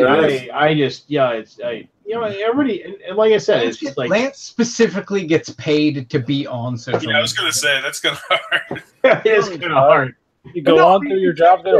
It's just like people just want to be fucking pissed all the time, and it's just, I don't know. True, man. I'm so sick of it. Lance, we need to like hang out or have a phone chat. We haven't chatted on the phone in too long anyway. And I'm so frustrated by it too. It's so hard to like keep your chin up when I feel like everybody wants to like bitch your ear off about like some political thing that I don't want to have a conversation with you about in the first place. I don't know how I got roped into this, and it's everywhere, like about everything, and there's just so much negativity. Well, and like people, like, it's just, I don't know. Maybe I'm just getting hypersensitive to the way people like chat and the way people talk, but it's just like everybody just has like a weird condescending tone whenever, and it's like, and it's. Oh my God, Lance, just get up already, okay? Just get off of it, because this is like so beneath you. Yeah, exactly, perfectly. You know that. You know, like the comment, "You do you." I have now decided that is my new least favorite thing in the world. Where like, you know, like you having a conversation with somebody and you're just like, oh well, you know, it's like, actually, you know, you can do this, that, and the other thing, and it might work out better for you. Yeah, well, you know, so yeah, but you know, you do you. It's just like, no, but when you say you do you, that's like, yeah, okay, that's cute, what you're doing over there. You go ahead and do you. I'm going to be over here doing it the right way. It's just like, no, I'm actually just offering you a suggestion of, you know, whatever, never mind. You know? I was actually having that discussion in an effort to help. And usually, advice is a good thing. And I thought we were buds. But, okay. I don't know about you guys. So for example, like here, this is this. I sent out a press email for like we got our like we have received our review copies. Like if you back Flow of History, you're going to be getting your games pretty quick. But anyway, so we got those. I send out a press email, and in the press email, I just said, it's just like, I of all people know that like sometimes you'll say, hey, I really like to review that, but for whatever reason, the review doesn't come out, you know, it's like months later. That's fine. I don't care. But if you don't think you're gonna be able to get to the review, just let me know. That's all I said in the email that I sent out. And like most people were like, hey, you know, that's cool, you know, whatever. And then some people like who had sent games to were like, oh, you know, it's just like, yeah, I've had a lot of stuff going on in my real life, but you know, I'm going to be getting that Orleans review out real soon. Okay, you know, whatever. Great. Super. Awesome. I don't care. You know, like the official like thing that I've been told by my bosses is that, you know, don't stress about it. Just, you know, you use your best judgment and send the games to the venues that they'll work out the best. And like, and so then but then like I'm getting emails from people that are like, oh, well, I live in Slovakistan, you know, and I've requested like 27 games. Where are mine? And I'm like, well, if I want to send you a game, it costs me $90. So what makes sense? Send you one game for $90 or send 10 games for the same amount of money to people in the United States? And, you know, it's like... Yeah, but the Slovakistanians have a really large viewer base. Well, and who knows? Maybe they do. But the thing is that I'm better off. I mean, I send out review copies all the time, like literally all the time. And I probably get a review one review for every 8 games I send out. And it's just like, I mean, and that's probably a good percentage, honestly. It's just people just don't do them, you know. But you have to do it because you have to somehow, you know, get word out about your game to people. So, you know, so here's the thing is that I actually got an email from somebody who, and then I specifically state in the email, I need this, and this. So then I can actually see, because you know what, if I'm sending you something for nothing. I'm sending you a $60 item. And you don't have to pay anything for it. I'm paying the shipping. I'm sending you the game. You don't have to buy it. So this is what I'm asking for. I need your name. I need your address. I need your phone number for shipping purposes only, just because like FedEx asks us for the phone number. They just need it, right? I need, you know, and then I need your email address so I can send you the tracking information. And then I would like the website of your channel or whatever where you're going to be posting the review, and then obviously the games that you want, right? So I send that, and I'm stunned by the people that they just say they'll send me a 1-word email, send me Flow of History. That's it. That's the entire email I get back.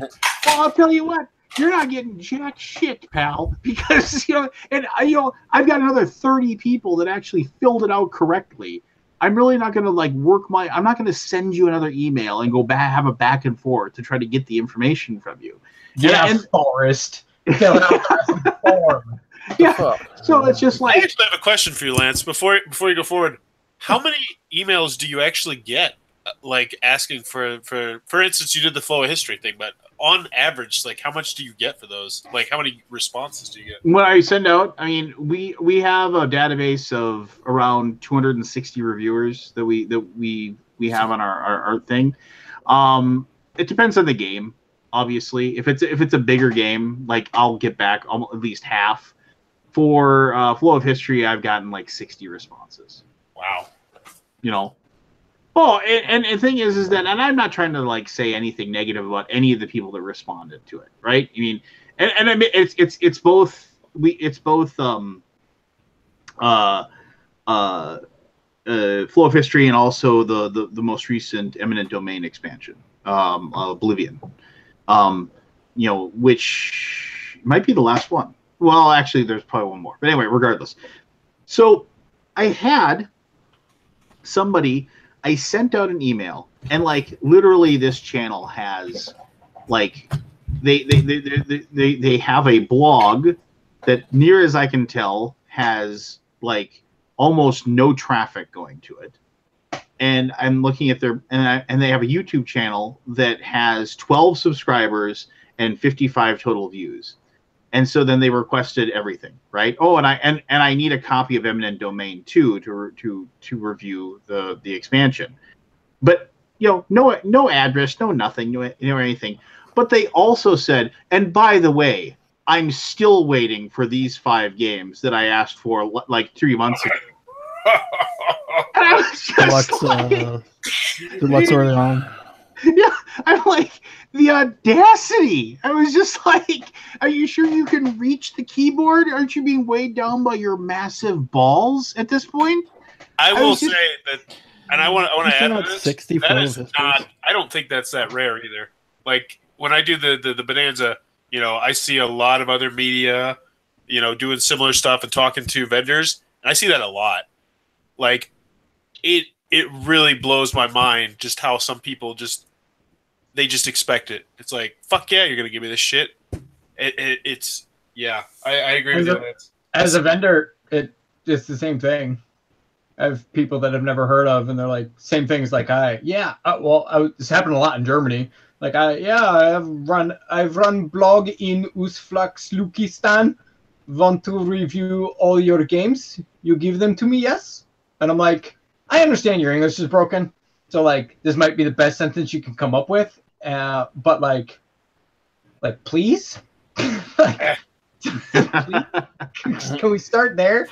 And I mean, it happens at Gen Con. And yeah, I have a blog.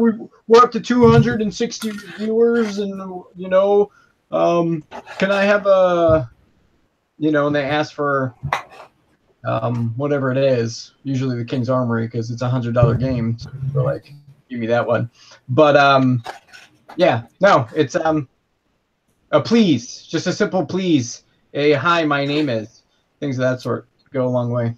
Recently, the big one for me now is that people that are contacting me, and like I said, I try to fulfill every request. I honestly do, because I understand that like it's one of those things that you have to do, right? And I want to support media, I do, but the thing about it is that now recently it's like people who are every like Tom, Dick, and Harry out there is running some sort of like board game charity event somewhere. Oh, and if I, could I get some prize? I need prize support for this, and it's just kind of like, so it's not even, and then you're like looking and it's just like, so what am I going to get from this? Like the how many people attend your charity event? How much are you going to promote the fact that we did it? And I realize that like charity is its own reward, right? I mean, you're like you're helping out a good cause, and that's karma and what have you. And I want to do help with those things, but it's I'm always it always just bugs me. And it's a weird thing is that once you open up once they open up that door and they get their foot in the door, it's like, oh, you helped us out so much last year with this, and this. We're hoping you can do the same thing this year. And it's just like, well, once you open up that door, then it's the same thing, right? It's like, well, now how do I shut that door? And you kind of have to. And so like I've had to turn a lot of people away this year. It's like, basically because like, and the thing is that we have a finite number of stuff that we can give out, and it's we helped you out last year, and now it's time for us to support other charitable causes this year, and that's what we're gonna do. And it's just like, and I guess in a way that kind of puts it back on them, because what are they going to say? Oh, well, my charity is more important. They're not going to do something like that. But and of course the horrible like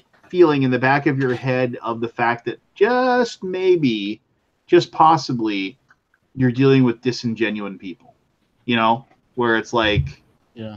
If I run a charity event, that happened so many times on BGG, we've just basically taken a stance of no charity auctions on BGG anymore, because we've come across too many frauds.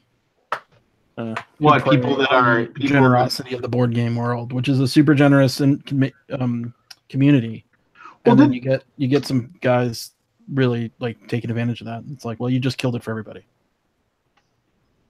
Yeah, it's tough. It's I agree and I don't at the same time, because I agree because it's obvious, but at the same time I try really hard, and I think both of the gentlemen I'm speaking with right now would want to speak to the same thing, and not letting them ruin it for everybody. It's like the Midnight Slasher or whatever it was that was in LA in the 80s, and he would like break into people's homes in the middle of the night and like slash them. And it was like, it's the reason that everybody in the US locks their doors, but nobody did in the 80s. Like there was the one guy who got famous in LA for breaking into homes at night and ruined it. Same thing as the shoe bomber. The shoe bomber ruined it for all of us. The Tylenol poisoner ruined it for all of us. Exactly. Yeah. The list. The douchebag on Halloween who poisoned candy once. Like, yeah. It's like, it's the world we're living in.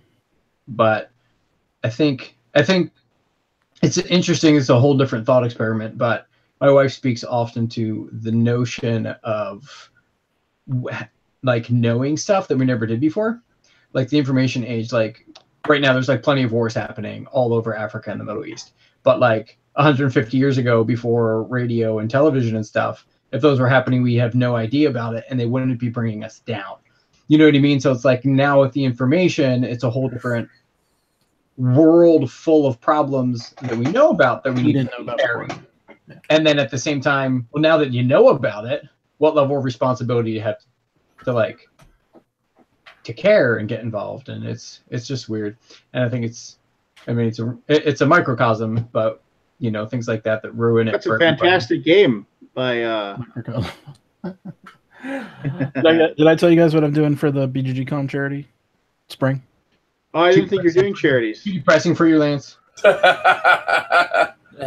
I make you think? I'm sorry. Oh, I said that. What are you doing in spring, Aldi? Kidding, Lance. What are you doing? Tell me. We're doing the Room of Wonder. You get to go into this room. We're gonna have like 1,000 games in there. You can buy what you want and pay what you want. That's kind of cool. Oh, that's pretty neat. No, they're not going to be like the greatest games of all time, and they may not be complete. They're BGG library stuff that we just can't hold anymore. Want to get rid of? We're just going to get rid of it and donate all the money. I'm not even going to touch the money. There will be a charity on site to take money. So hopefully that's a cool thing that I hope some money gets made. I hope there aren't just people go walking in there and like pay $1.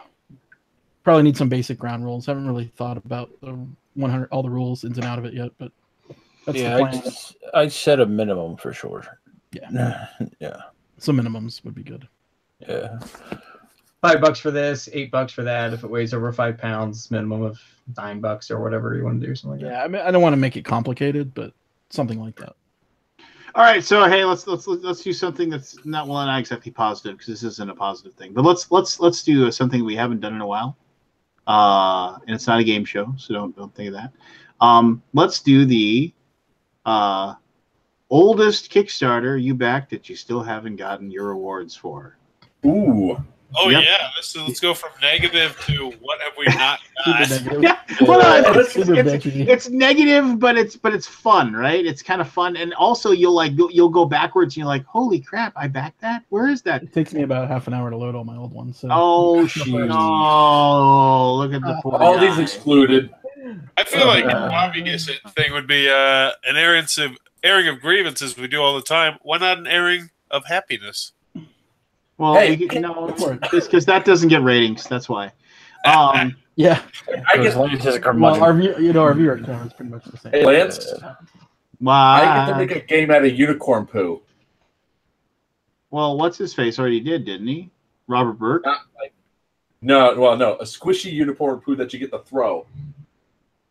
Because that's what every game needs, to beat the shit out of each other with unicorn poo.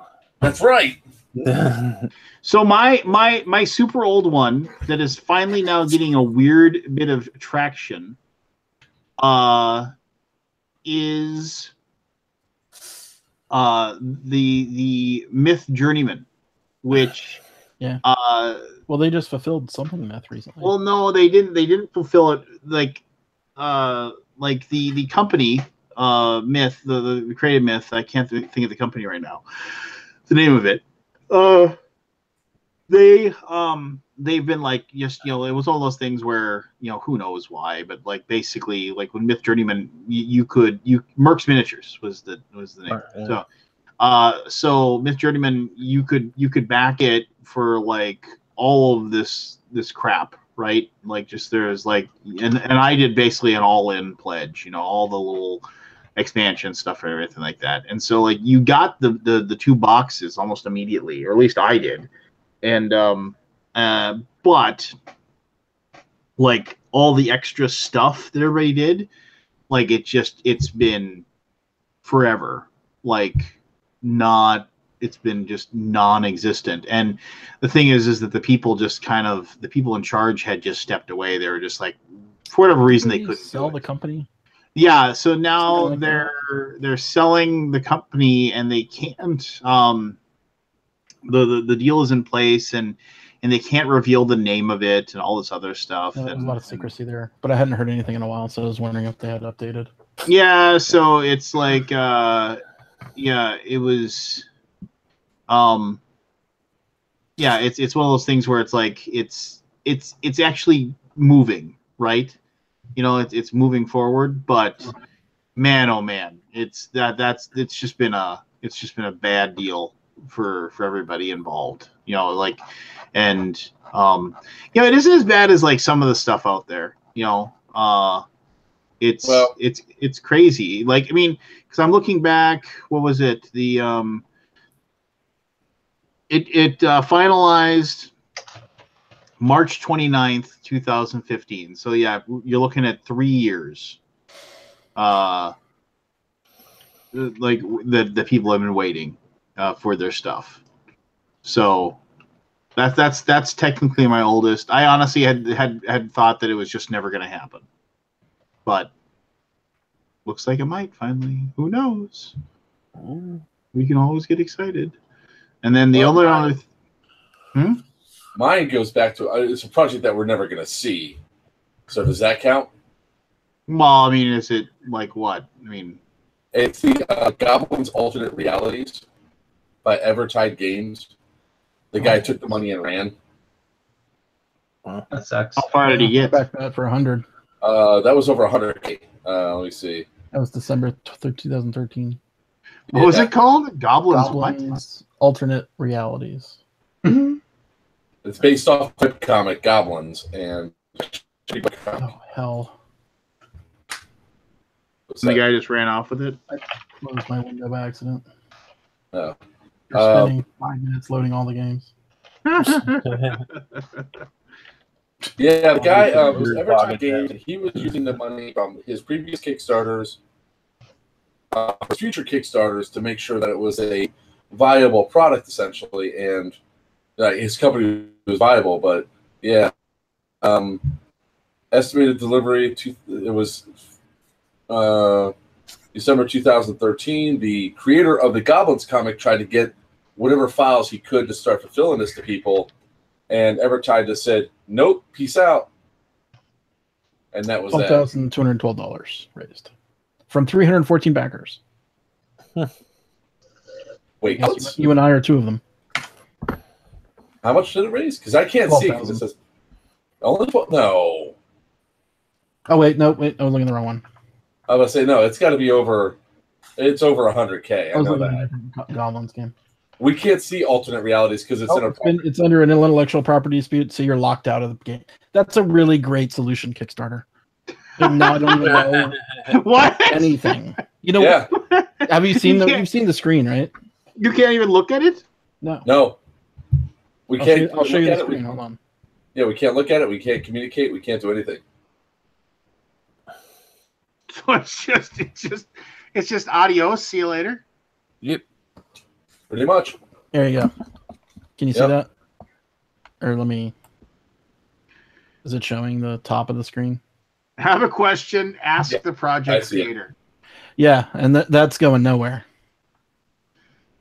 What does that do? Suckers! Send a message through some little shitty way. You suck. You and your whole operation suck. I hope you slide under it. You can't even get the comments anymore on this thing. No, I backed that one. I'm backer number 2,346. No, so they must have raised a ton. Oh, they did. I think it raised over 200K. If I remember correctly, it was like 250K. And I was in at $250 because I wanted to get some stuff done by the actual creator. And that was pretty epic. Oh, they're in the copyright claim, $177,850. Okay. Falsely gained through Kickstarter, and $5,000 from their website. 177,850. Kicktrack still lists it. Okay. Kicktrack still has it. Oh my gosh, that's a lot of money to run away with. Sir Bob says we talked about this. The dude designed Mr. the Card Game deck builder, and that's right. That's right. We did. Mr. the Card Game. Oh yeah, I remember that one. Yeah. I backed that too. And he had a huge issue with fulfilling that one, and then he ran with the second one, and then ran away with the money. My next one then goes all the way back to. I remember Mr. the Card Mr. Game. Card Game, yeah. And that, I got that. Done fulfilled. Mr. Card Game. And so my next one, longest one back then, is Capes versus Villains Remastered, and that one is. When the hell did this one succeed? Oh, the Kingdom of Loathing universe. I don't like it that Kickstarter's now not like took away. It funded on such and such date. Yeah, they took that out. Yeah. Not sure why. Graydon Schlichter was the guy for Mr. the Card Game. Graydon Schlichter. At least that's. I wonder if people are razzing him here. Because he's on BGG. Yeah. Not that you just delete those emails too. Well, there's the third comment right there. What?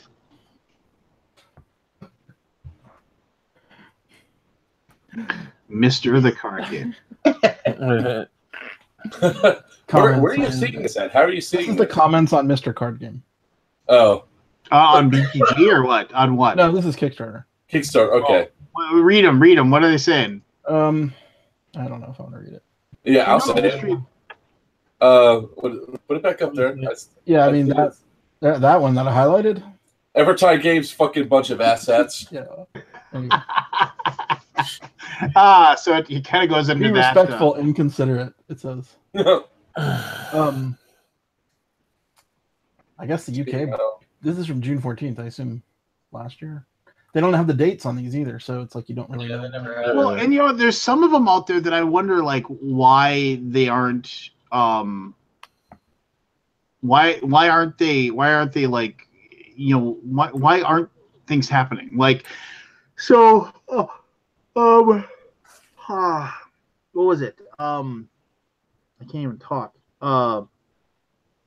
The Order of the Stick webcomic. Yeah. Fairly popular. He did a Kickstarter a while back now. And like he made like 1.4 million bucks. Oh yeah, did they do a Kickstarter? They did a Kickstarter and they are like they're there's a lot of the stuff that the guy promised that he would do that's like that people just hasn't gotten, and people like paid like you could pay like $300 and he was going to make like personal drawings for people and like for their D&D characters and thing like all these crazy stuff, right? And by now it's like your D&D character that you probably aren't playing that campaign anymore, so all this kind of stuff that's weird. But regardless, it's like you go to that Kickstarter page and it's weird, like he hasn't done an update in like over 6 months, and like the webcomic still comes out all the time, but he has such a weird like following of people that are like, that like want to like give him all the credit in the world, like, oh, it's okay, because he writes this webcomic, he makes everybody happy or whatever. So, like, when somebody actually comes in there and says, I gave you $300, where is my stuff? Like, if they go on to his website and post that in his forum, they get deleted, banned, gone. And then if anybody posts anything negative on the Kickstarter page, like, people shame him. They're like, hey, he's working as fast as he can. You just be patient. You'll get it when you get it. It's weird. It's he's kind of insulated, by the people around him. And you guys back Pyramid Earth Sphere? I don't even know what it is. That's one that's 5 years old that has some really nasty stuff. But it actually, they did an update I don't know what something happened here, and I don't quite know it. Pyramid Earth Sphere? Yeah, I'll share the screen. Give me 1 second. It's one of those real old ones that I've got sitting around. Oh, here we go. I just pulled it up. So let's see. Comments. 5,343 comments. They had 1,134 backers, $139,000. Delivery date was supposed to be May 19th. Of what year? 2013. Yeah, that's important. Oh, here we go. Greetings from IO Worlds. This was on the update number 142 with the title of Yes, We're Still at It. Sorting, and more sorting. A lot has been going on behind the scenes to get everything ready to start shipping, and we apologize that it's been a long time since our last update. A lot of you definitely made valid points about our lack of updates, and in that regard, we're sorry that we failed you. While saying that we're sorry as a start, it doesn't make up for the loss of trust we've generated by not being upfront about what's going on with the game and why you haven't received them. Let me, Aaron, say that we will work on this and make changes to correct the issue. Now on to the real meat of the debate. Right now, we can say that the biggest challenge has been separating the miniatures. At the moment, myself, Derek, and Thor are all in different parts of the country. I'm in Montana, Derek is in California, and Thor is with the games and the miniatures. That's the first problem. They teamed up with the Lord of Thunder. Oh, there you go. Yeah, so at the moment, we only have one person working on getting the miniatures separated into the respective parts, which, given the fact that there are tens of thousands of pieces, some of which have to be carefully cut out due to the intricacy of the parts, our progress is slow. But Thor is working on it diligently as much as he can. I'm hoping that I might be able to go out there in March to help for a week, but that will depend on my own finances as to whether I can afford to go. The other challenge we're working on is getting the money to ship the games. Getting the game through production and to the States really hit what was left of the Kickstarter money, like there was any Kickstarter money left over at this point. Let's be honest. And required some of us to get extra money in the form of selling personal belongings and taking out 3 loans to see it through fruition as much as possible. So yes, we have the games, and Derek is working on getting more funds so we can start shipping the games. Only just ask people for a couple bucks to ship their game. This is one of those situations where I bet people would pony up. Well, and the reason I'll put a pin in that, and I'll tell you why. Come back to that. Put a pin in that, and we'll come back. There will certainly be an update when it comes time for us to start sending the games out. We're working to get these out and in your hands. It will be a slow process, but we want to see it through. I'll also talk with Thor about getting more updates, even if it's just, hi all, still sorting, or just finished separating the Areopolis minis. Regular updates, however, dry and content are better than fewer updates, as we are finding, so hopefully those will be more frequent. I'm writing this update from my phone, which is my sole source of access to the internet right now. I will be encouraging Thor and Derek to be checking with the comments so that if needed, they can respond more quickly than I can. This is where we're at the time being, so thank you for your patience, and we'll work to do better by you.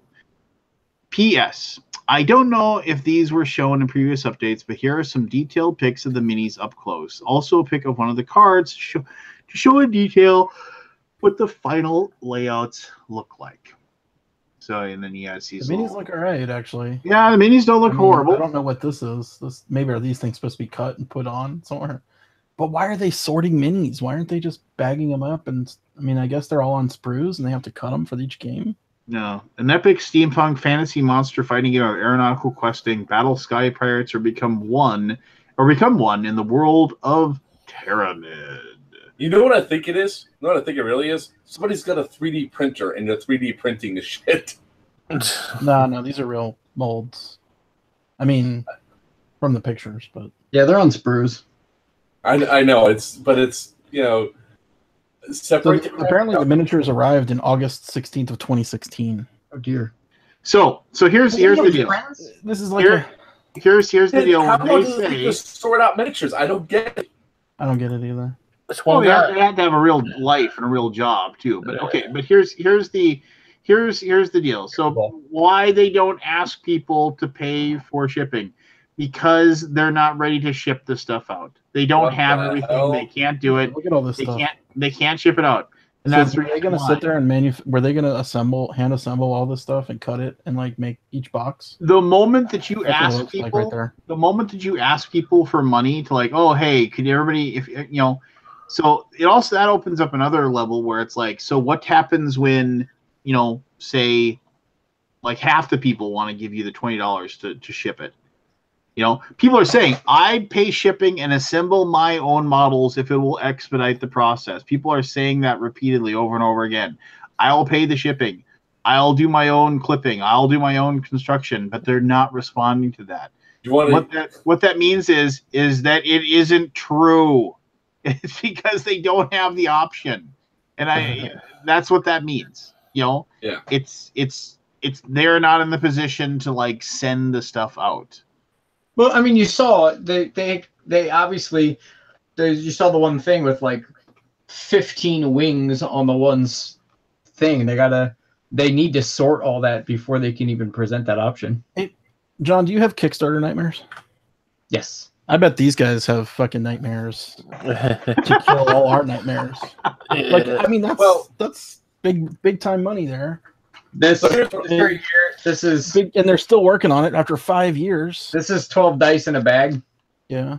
I started, I think it was 375,000 individual dice that we had to sort into baggies.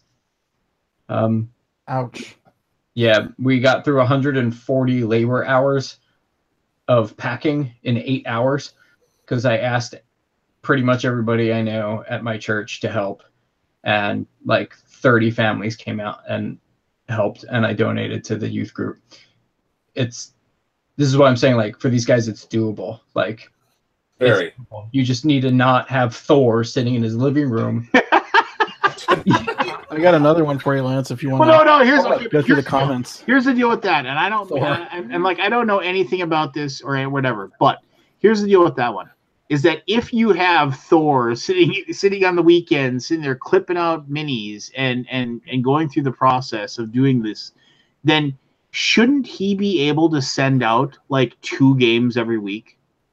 I mean, like, honestly, they don't have the money. They said they don't have the money for that. Well, they don't. Well, couldn't they like contact like okay, Bob in Pennsylvania, PayPal me $20 and I'll put this in a priority shipping box and I'll send it to you. From this end, that's honestly not worth it.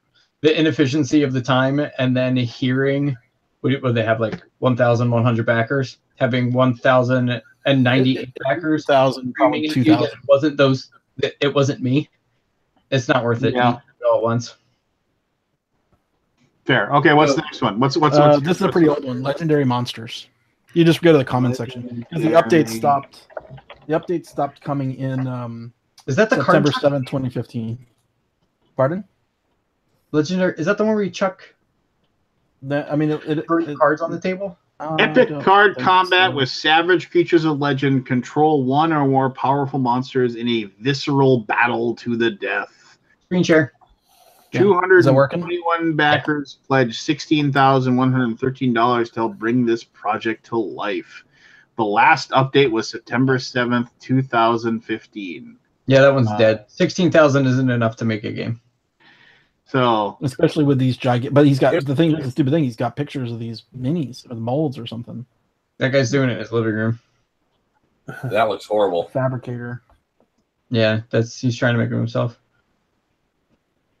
That was the last update. Yeah, that was 2015. Yeah. Yeah, see you later. You can read that last comment or the first comment there, most recent comment. It has been almost 5 years since I was scammed by Richard. I never received any figures or games. I never received my requested refund. And no one from Kickstarter who continued to accept new projects from this man, even when they must have known there were some serious issues, has ever reached out or offered to help. I hope that someday this all catches up with Richard and he goes to jail. Or loses a pinky. Just because they just want blood. So check this: the Capes versus Villains Remastered is one that's been going around, and then on like June 12th, 2016, they say Shingo, who's the original creator, don't know more. It looks like another guy took over the production, and it still has gone absolutely fucking nowhere. I just made a comment on there. Having this game, please contact me. I could publish this game in 6 months. Holy shit! This guy did another. I mean, they allowed him to have another Kickstarter, Blackout, a post-apocalyptic miniatures game set in the Northern Waste. For those of you who missed out on the campaign, Blackout can be ordered through BackerKit until late January. He did another one got 974 backers and 89 grand. I backed that too. 90 bucks. I assume this one didn't get delivered either. No, it's not. It's That's so messed I up. didn't notice last update was July 24th, 2010. This is his last update. Hello, everyone. It's been quite some time. The last few months have been spent making changes to the files so they could just print correctly. They were completed at the beginning of the year but required adjustments and affected hundreds of files. Some files need to be broken up in new ways so the printer could adjust individual layers, while others had to lighten or darken after reviewing early print tests. This is what I was doing for the first couple of months. After the initial round of feedback was completed, the fonts required to do another pass, and all 600 plus files needed to be adjusted again to meet up with the printer specs so they could be processed by the graphic designer. In addition, redesigned the side panels of the box to improve the overall look, and the box had to go slightly deeper to hold the final die-cut sheet totals. I'll be showing the new box image for everyone to see. I'll let everyone know what the factory says at that point. I've completed all changes, and I'm now waiting for the final say. Thank you again. The extra time ensures that the components are printed and best final results. They handle Games Workshop and proprietary accounts, and they're doing a great job looking at every aspect of printing and production to make any necessary corrections. I will update once I've heard back from them. these 3D renders really are misleading. Like these look real to me. Like, I eventually I can be like, oh yeah, that's a render. But if I'm just like casually looking down and scrolling through, like this game looks done. You know what I mean? But it's just like obviously renders and people stuff. like the things are. It's like just like this thing is bullshit. Well then, the game was a good concept anyway. Yeah. I mean, I'm looking at it now and I'll be like, I'd back this today. He puts it up, you probably would. This is a much bigger deal than another one. Well, Obviously, you're coming up to $100,000 in defrauding and stuff. So, but isn't part of this the backer's responsibility to check to see his other campaigns? I guess. Any news? There should be- Anybody got anything? When you back a project, usually someone says this. Like if Kickstarter can kind of know if a project's in trouble, right? They'll get a lot of complaints, right? They can flag those other things, and if the guy creates a new one, red flag comes up. Be like, this creator has other projects, or they shouldn't just let him do more projects. I mean, that's another problem. But He made another $35,000 in BackerKit.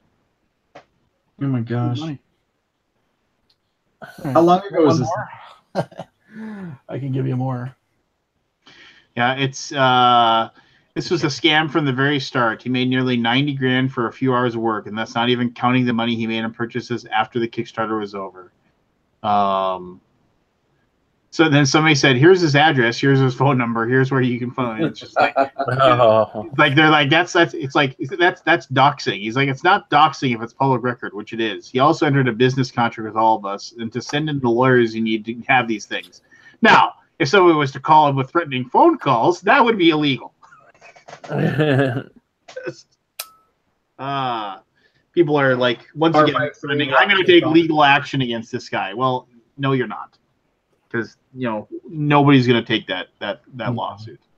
And you can only realistically do it if You're you're only going to lose money. The lawyer is the only person that will make money on that.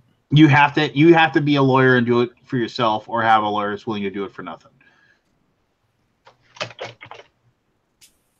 I got one that's really interesting, and we've talked about it before. Is it Lazy Gamer? How do you find it? It's such a great looking. Every week. I haven't actually checked in with Lazy Gamer in a I'll little check bit. in with Lazy Gamer while I'm looking one up. Which we make fun, but I firmly believe that one day I'll have my tables. I do. There's a good chance he will have it. There's a good chance. Yeah, because he actually had a February update where he said, "How's January for everybody? Hope you had a good January." Blah blah blah. Let me do my monthly update. Overall, the prior month is okay for production, albeit slower than desired. Despite that, products were delivered and forward movement was maintained.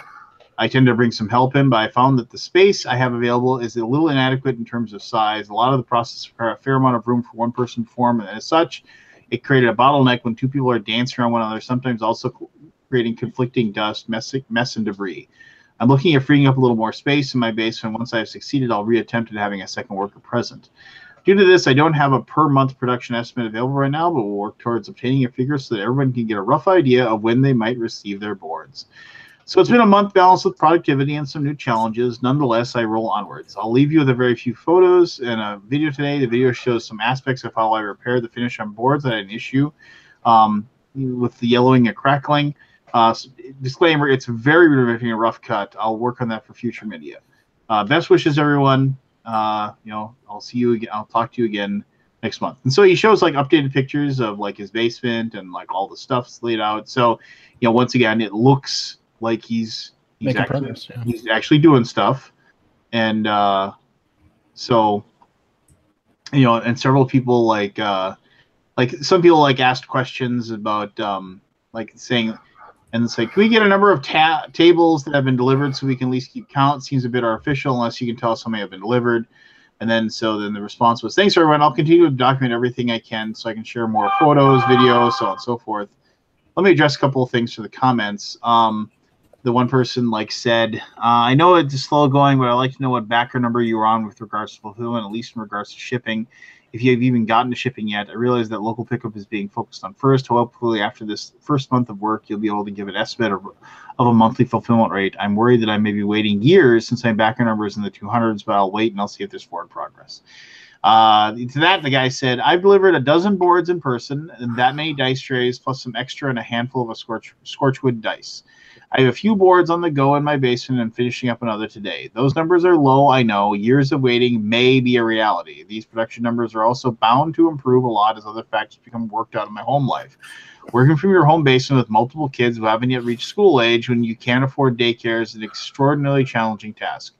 So when I say it's artificial, not at all. Painstakingly slow? Yes, very much. I apologize. Thanks for the comments and best wishes. And then the other person, I appreciate your kind wishes. I would like to feel fantastic about things, but I cannot deny that this remains the most terrible and difficult passage of my life, not only for me, but for my family. I am unable to support them financially in any way, and knowing that I cannot do anything to directly benefit their lives right now is extremely depressing. It's a complex situation. I don't expect anyone to precisely understand, but I shouldn't lie about it. Am I fantastic? No, but sadly, but nonetheless, I am continuing to work on my lazy gamer. Cheers to everyone. Poor guy. Yeah. There's nothing worse than feeling like you can't provide for your family. Yeah. I think we all get that. Don't want to be there. Glad we're not. Nope. And yeah, sucks, right? But maybe 10 years from now I'll get my lazy gamer. Sounds like if you moved, you'd get it sooner, Lance. I flat out offered to. I flat out offered to drive. I offered to drive lazy. Canada. I offered to drive to Canada to get mine, and he didn't respond to me.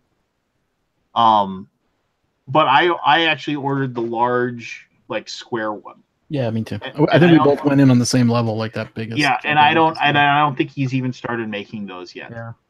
Yeah. So. But if he ever turns around and says, I will make, because I got two of them actually, and if he says, hey, yours are ready to go, I'll drive to Canada and I'll pick them up. I mean, it's like a 12-hour drive for me. Who cares? I'll make a day out of it. At least you get your damn tables. Well, yeah, and then I actually rolled it in my head. I would actually do I do a video for it. I mean, I would do the whole thing about I'd probably throw my daughter in the car. Something you can't buy. Oh, you mean road trip videos? Yeah, I think that would just piss people off, though. Your daughter can't walk into the car. Why didn't you grab mine, man, while you were there? Yeah, well, maybe I would. No, but I mean, I don't know if it might be fun just as kind of a fun personal thing, but I don't know about broadcasting it. It's why not? It's true life, baby. It's true life. Yeah, I support that. I would get yours for you, Aldi, and then I would as soon as I got across the border, I'd throw it in a ditch. You take a picture of like setting on fire, putting a little light fluid on it, spitting on fire in the with gasoline. in Pembina, North Dakota, which is the town that you go through to get across the border. For some reason, the picture is from Lance, kind of catty corner from behind. You see his ponytail, his butt, and a yellow stream coming down. There you go. That'll work for me too. Anyway, so I got two more that. Okay, lay it on me. What do we get? First one is Capes and Villains Remastered. Oh, I know this one. Do you remember that one? That's what I was just talking about. Oh, were you talking about that one? Oh, we already. Yeah, that's one of our comment. Give me the files. I'll publish the damn thing in 6 months. Oh, that's you right there. You just wrote. But doesn't that game look awesome? It looks awesome, and it's been. I've contacted that guy about 5 times. The one that took it over. Yeah. To try to get them to say, hey, last update, October 2nd. October 2nd, 2016. This is what he said. I've been away, but I've returned with good news. After vigorous playtesting in the past month and a half, good news, a great tidings. We've made tweaks to all the decks to make them balanced and flow better. Many of you helped with this development, and thanks to you, the game is where it should be. I received an invitation to go overseas to visit the factory that will print Capes and Villains. I spent about a week there to go over with them the deck and box builds to make sure they know what the final product should be. I was very impressed at all the games they produced, and after seeing the factory and speaking face-to-face with our rep, I am confident that this will look spectacular. While in China, I playtested with a few of their employees to see if they could understand the game between our slight language barriers, especially since some of the terms from Capes and Villains are tributes from comics. They caught on quickly and enjoyed a few sessions. Following, I stopped by my hometown in Japan and visited a couple of hobby stores there to get a few stragglers to try it out. It seemed that they enjoyed it, though they weren't familiar with some of the more obscure story arcs from American comics and didn't understand the references. They did enjoy the charging and allocation of the dice, plus the variety each turn gave them. To a few of them, it felt like it was a cross between comic books and arcade games, which for me was a huge compliment. In the comment threads and updates, we discussed the possibility of doing 2 waves of shipping, one of the core games and the expansions, and second for backer-created items and the rest. At first, I believed that one print one would be best, for costs as well as for component quality. After speaking with the factory, I am assured that the quality will be the same, and they showed me some of the products they've done in the expansions come a year later and covers the print, paper stock, and overall feel was spot on. They would also give me a 2-part cost discount so that having the second print would be considered a long extension of the first one, and if we send them files within 6 months, I don't want the game to be delayed any further, so I agreed.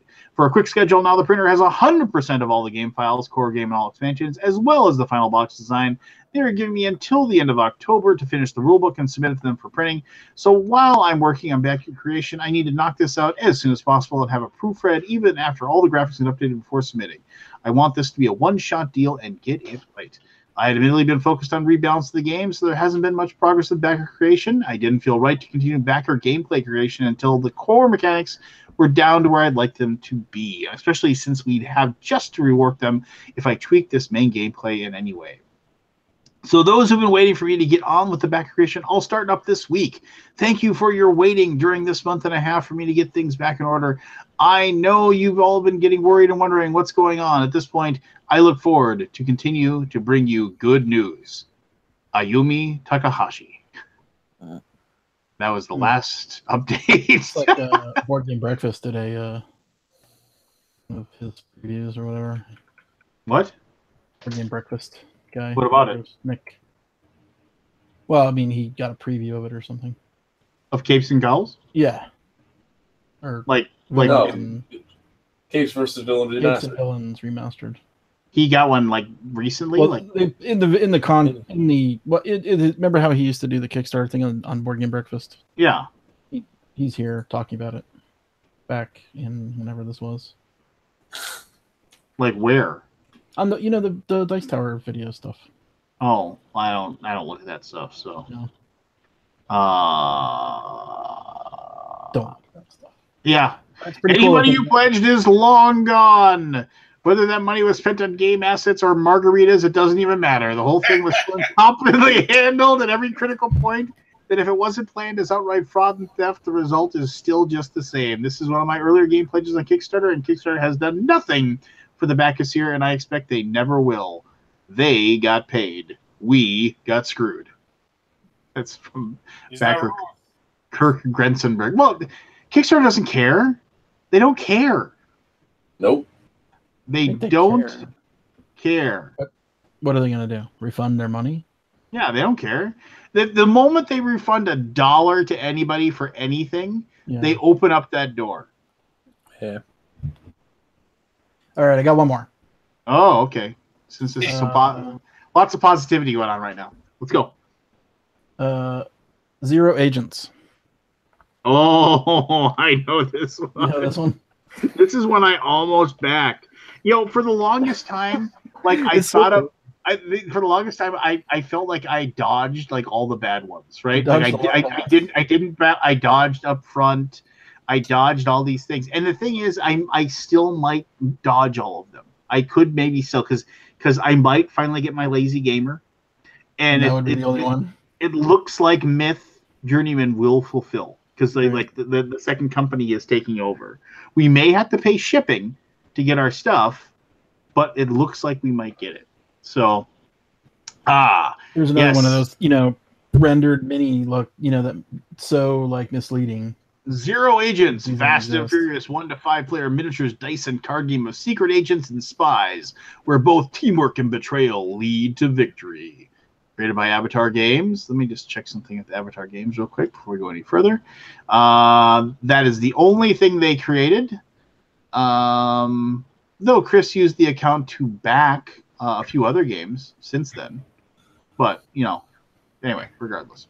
$92,000, 801 backers. $93,650 and 801 backers. Let's go ahead and last updated November 16th, 2016. We have in this backer, I won't go through everything, but hello, Zero Shadow Agents. Things are heating up as we are getting to the final stretch for sculpts in the theme of the middle of work week by pushing pencils and office work. Today we'll introduce both Pisces and Elite Operative number 7. So here's some pictures of a mini or like a rendered picture of a mini, and some artwork. What do we have left? Here's a current list of what's being currently worked on. Some are even complete, but haven't been posted as an update yet. So it goes through all these things.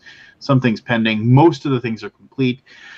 I sent a few of the minis over to the factories so they can do a size calibration and begin tooling. Looking forward to showing you some of the masters they send back. Doesn't each one of these cost like $500 to make a mold? Yeah. Like Molds run you a healthy chunk of cash. I mean, what is this, like 30 different molds here? And you got to also think about the actual making of the mini to render it and get it ready for the mold, which is another cost. Anywhere between, depending on where you're getting it, you can run from $50 to $2,500 per mini. Yeah, that ain't cheap. It's like some of the I'm just scrolling through some of the comments here. It's like the problem is that that if they set things up the right way legally, we just had contracts with the company that has since gone out of business and declared bankruptcy after spending all our money. Kickstarter has to allow some projects to fail, so they're not about to change the way they do things. So they do things so that they send their own lawyers after projects that never deliver. What we are truly owed is some kind of communication from someone at Avatar or the company to tell us what happened. Next, go ahead. That company never existed. Well, yeah. Just wait, don't you have to enter in your tax ID when you start up a new project? No. You do it as an individual. Yeah. And then they need your social? They use your social, but not like it's not a business. Yeah. Let's face it, people. One way or another, whether with deliberate intent or through lack of sufficient planning on their part, we have been cheated out of our game by Avatar. The only thing we can realistically expect at this point is the remote possibility of an explanation. Why so remote? Well, at this stage, why would anyone in their position who clearly doesn't care about any of us want to get a sudden influx of negativity when they could just so easily continue to ignore us? Ultimately, all it does is give us closure. Something I myself would like. But the problem with that is that they don't care enough to give us that and don't feel they owe it to us. Basically, we have to move on. For anyone wishing to pursue Avatar or Chris Sang, if that person even exists, I wish you all the best and hope you get results. You know, and of course, like everybody lists the consumer protection, submit consumer complaint. Yeah, Oh, you FTC. can go to. Yeah, so like it'll do nothing. You know. Yeah. We got a bunch more, but oh no, I mean probably a these good time to things stop. are. I mean, you know, there. I guess there's what is the percentage there? Like 5 out of 1,000. Yeah, 6 out of 1,000. And these are small potatoes, honestly, for some of the big. Oh yeah, I don't even delve into the electronic stuff, man. Well, did you Oh, see the one some of the that electronic you stuff see is the ridiculous. Robotech one that they're not doing Wave 2? Oh well, and they didn't even really get. Oh, who's giving feedback?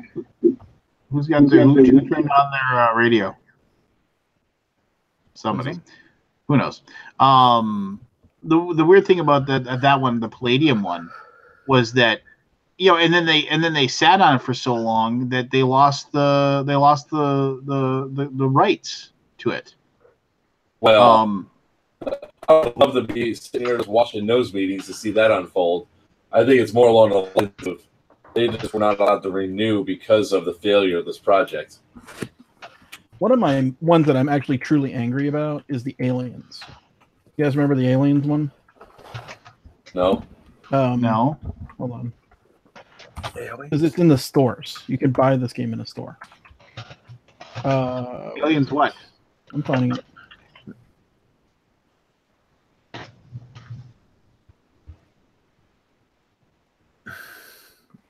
You'd be surprised how many games have the word alien in them.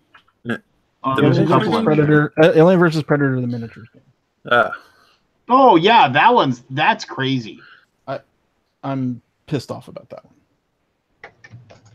Like, I don't really care about the other ones. I mean, I care, but I don't really care. And it's hiding behind this. And you may recognize this screen. The copyright so you screen? cannot contact them or nothing. You can't. I mean, I guess you could send them this message into the dark void, but yeah. So I never got this. I put in $200. Never got it, and it's in the store. Like, you go buy this game. And I honestly didn't really care enough to figure out why. It's I read about it one day when I was bored and I went down the rabbit hole. Yeah.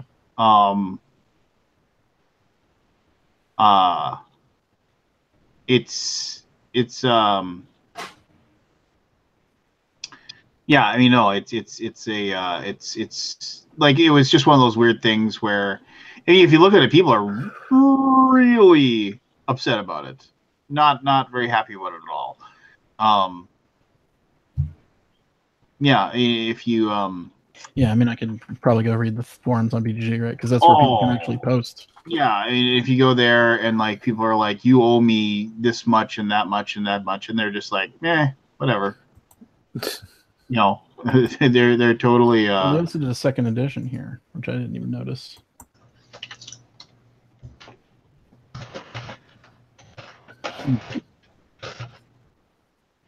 What?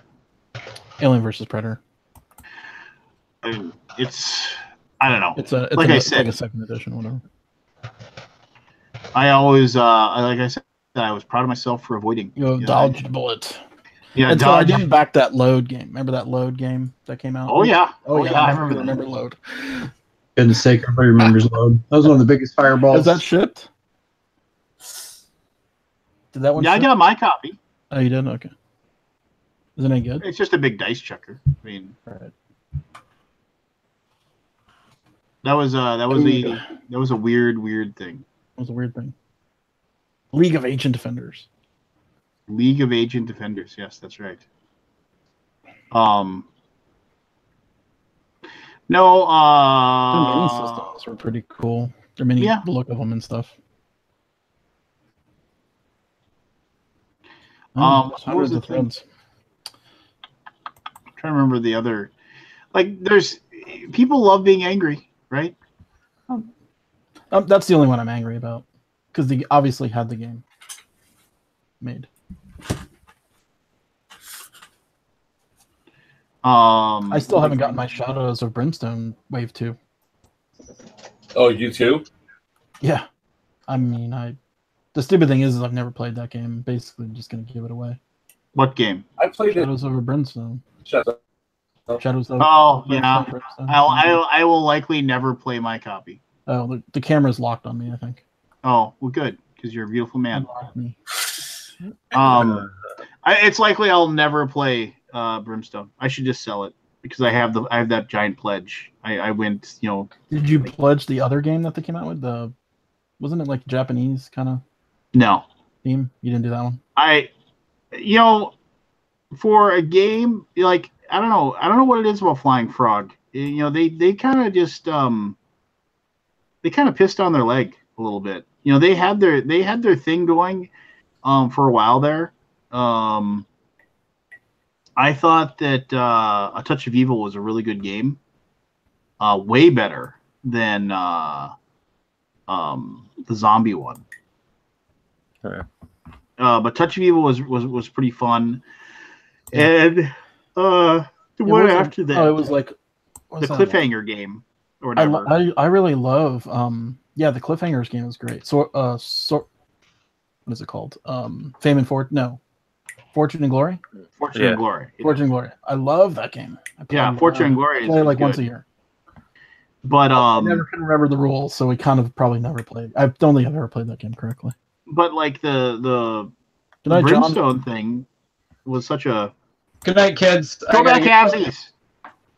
What? Go back, Habsies. Oh, that's a good idea. I thoroughly support this advice. What's new on the project this time? Buckets of dice. Yeah, no new colors. We're doing block sets. So if you want like a lot of people do like the 7 dice set, but they want like extra D6 for fireballs or backstab or whatever. So we're doing D6 blocks for wargaming and D4 blocks for magic missile and all sorts of stuff. Yeah. So Lance, you and I talked about it last time. You asked me if you could get 140 dice at a time, and I was like, yeah, because at the time I had my options up to like ×6, and I increased it to ×10 for you. Hold on. Are you turning the corner, John? What do you mean? Like, is this? I remember a couple years ago you were kind of like, should I go all in on this or not? And you were, you know what I mean? Like as a business, as running a business, it seems to have taken off now. So, yeah. Well, yes and no. We did go all in on it, and but this was all supposed to happen in September of last year. So honestly, 6 months behind. We had no release in 2017. We had a house catch on fire, like 2017 disaster. So we're a lot of figures in the hole right now. So did I turn a corner? I don't really know. Honestly, the next couple of months will tell. The Kickstarter is it's kind of niche because people already have a lot of the dice coming. So if they don't want block sets, and I don't have a huge foot in the door of the wargame community to buy up all the D6s other than Lance. So that's I don't know. It really depends on how the next couple months go. Pulling for you. Thanks, man. Our we hit distribution with the 7 dice sets finally in March, right after Gamma. Oh, and cool. I think that's when that should help. Be late. Cash flow. And I'm going to ask you a question, and this is neither here nor there because it really ultimately doesn't matter. Did you ever consider doing pips for the 6-sided dice? I did. I put it to a vote. This is your game. That's our motto. So I do everything with backer feedback, customer input and stuff. And I put it to a vote. Do you want pips or do you want numerals? And it was a 66% margin for numerals. Yeah, I think I was surprised. RPGers want numerals, right? What's that? RPGers want numerics versus pips. I think a lot of people wanted numerics in order to match the sets that they're already getting, so everything matched the same. And then a lot of people, nobody sells numerals in bulk, but you can get pips in bulk anywhere. And I think that was the other factor. Everybody who wanted numerals and have been trying to get numerals forever were like, somebody please make them. So we did. And then it was easier. It saved time. We could do it in numerals because we've already mastered that mold, other than trying to... A pip mold's not that difficult, but... We would have to reprototype, blah, blah, blah. So, yeah, at the same time. So that's the question, and that's the answer. I'm just looking at these and. What's your favorite color? Well, I'm more Orange and thinking. blue. I'm more. For me, I'm more looking at them as like what would look good to represent some of my Warhammer armies. Like the yin yang would look good for my skeleton army. Okay. The kind of glowy blue green would look good for my Nurgle army. The red one with the red and the blue, probably my Nurgle. I do like the Gamma though; those are nice. But the sky one with the two different shades of blue, that would look really nice for my daughter's Seraphon army, the lizard men, because they have blue scales. Oh, cool. Yeah. 12 dice for $17. That means they could get 24 dice for $34. What's the length of this? Super short. I'm doing 21 days. That's the link? Halvesies dice, baby. Oh, the link. I'm sorry. I thought you said the length. I apologize. That's really none of your business. There you go. I put it in the comments. I can't put it in the YouTube comments, guys. So just search for Halvesies bulk dice. You'll find it. Or just go to Kickstarter and type Halvesies. It's the one that's like currently running right now. I like your layout. The graphics are nice. Thank you.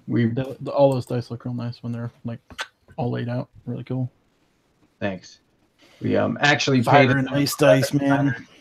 Board game photography. No. Dice, baby. Joker dice look cool. I got some good news to make things happier. I finally got my base games afforded in. Your what? Your what the base now? game afforded. Oh yeah, cool. Yeah, so wave 1 is going to be complete by the end of next week. Don't ask me about wave 2. I'm surprised you guys didn't go through that list and start trashing on me for the two games in line there. How old are they though? I don't want to talk about it. They're not that old, right? 2 years. That's not old. 5 years. It's got like 3 or 4 years. Come on. Dude, our current campaign's 6 months behind, and people are ripping me apart for it. So I'm glad that you're surviving 2 years. Well, I did I did something where I just said, you know what? Here, you guys have, like, especially for the people that did the deluxe version and the collector's edition, I just said everybody a copy of the base game, Vial Deck, and expansion, not the Vial Deck, the Power Pack expansion and the promo packs to say here, you know, as a way to appease people. And then that's pushed it off a little bit. But, I mean, China, man. China.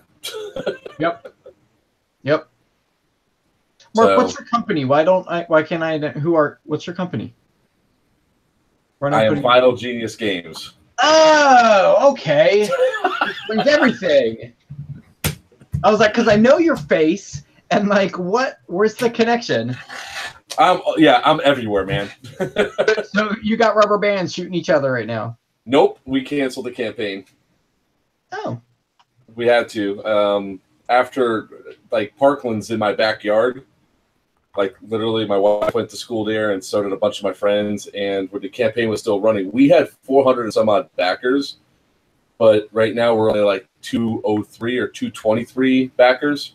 That's how many people canceled after the shooting. Wow. Yeah.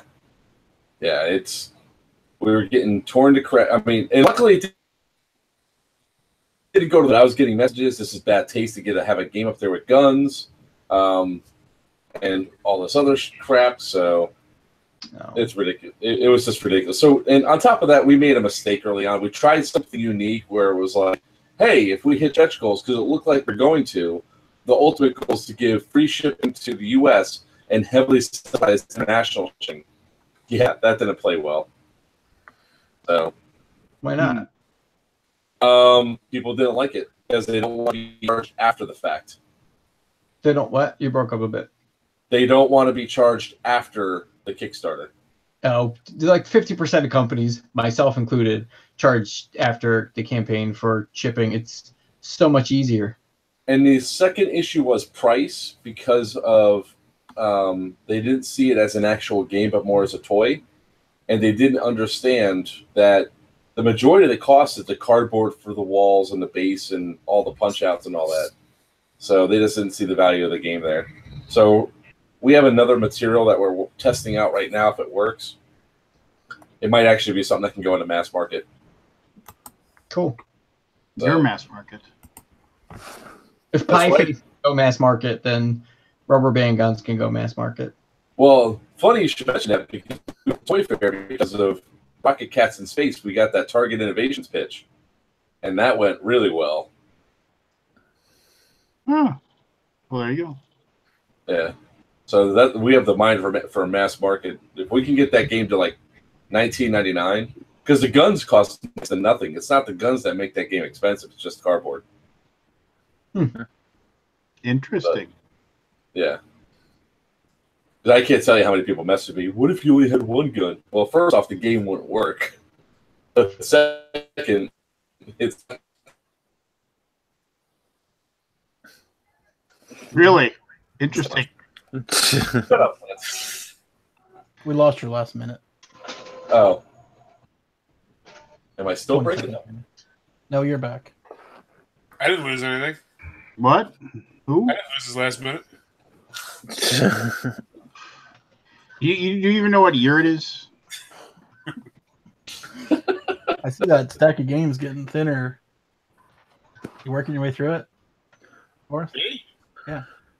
Oh God. No, the other guy with the giant stack of. Have you found any? Have you crap found any game. good guns? No, you're just looking at the wrong stack. Oh shit!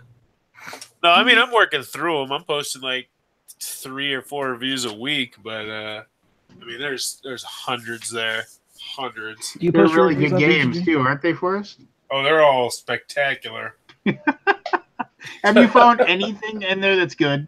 Oh yeah. I mean I play most of them at school with the kids, and a lot of that old mass market stuff's good. But most of the games I'm just going to give away to the kids in my class. Like we have a clip up chart, and so now I've gone through so many of these games.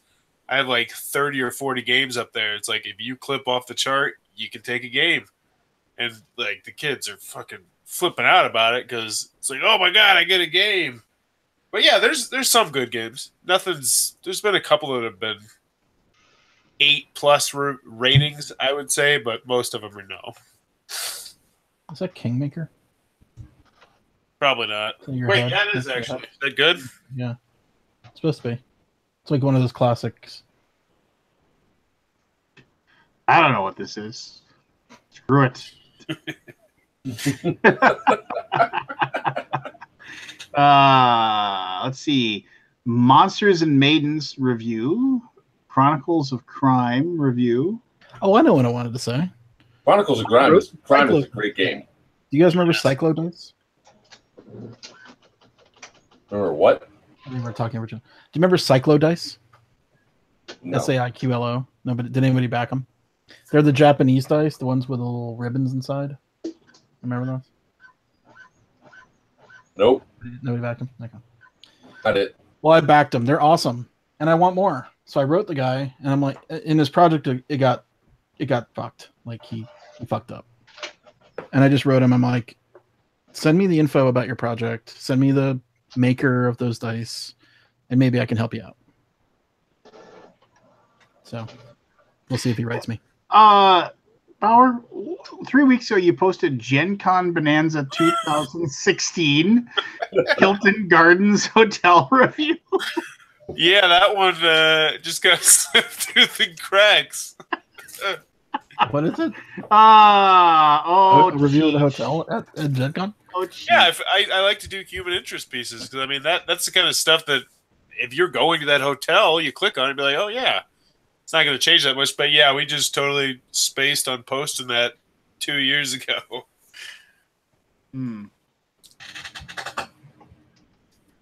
Just, God, I love you, Forrest. You are like seriously one of a kind. I was actually, I really think that there's a big following for all these retro games. No, judging from your views, there isn't. It's a long term. Believe me, you want there to be, but I don't think there is. Hey, I hit 1.5 Bowers million. Word of Melon review. What The is it? game is Word of Melon. Oh, I kind of remember that game. 1.5 million, Lance. I was happy. I hit that last week. $1.5 million. No views. Oh, No, I mean that's I was cool, gonna say, man. I'm holy proud of crap. you. I mean that's awesome. You should be very proud of that. But Word of Melon. That's actually I think that's a Walmart or Target, maybe. What I love about you, Forrest, is that it's like you do your reviews and like you do them as you, right? But it's like you never like you don't even like go to the process of like actually like downloading like a thumbnail and putting that up for the game. That's how you It's get like- burned out, Lance. That's how you get burned out. It's like 4 clicks of finding the game box. Is it really? Is it that easy? a picture. Yes. You go to Board Game Geek, you type in the name of the game, then you click on the box that they have for the representational image, and you just right click on it and download it. If it has a license, you can use. Yeah. Well, no, you just download it. Nobody's gonna bark at you about that. I think some people have done DMC takedowns of YouTubers we know. Yeah. Is this your master plan here, Lance? Just take a shot with your cell phone. You got the box, right? You think I want watermelon on my case? With a melon. But no, you just I don't know. It's just Hey, Lance. what's up, brother? I think he's more on time with his videos than you are. Oh, shut your mouth.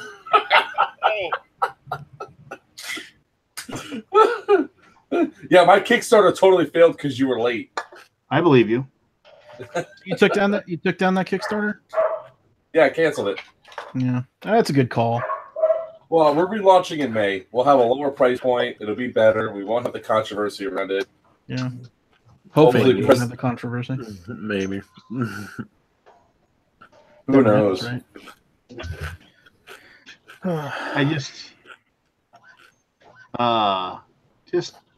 I just love looking at your what you've uploaded. Is that Secrets of the Catacombs back there, Lance?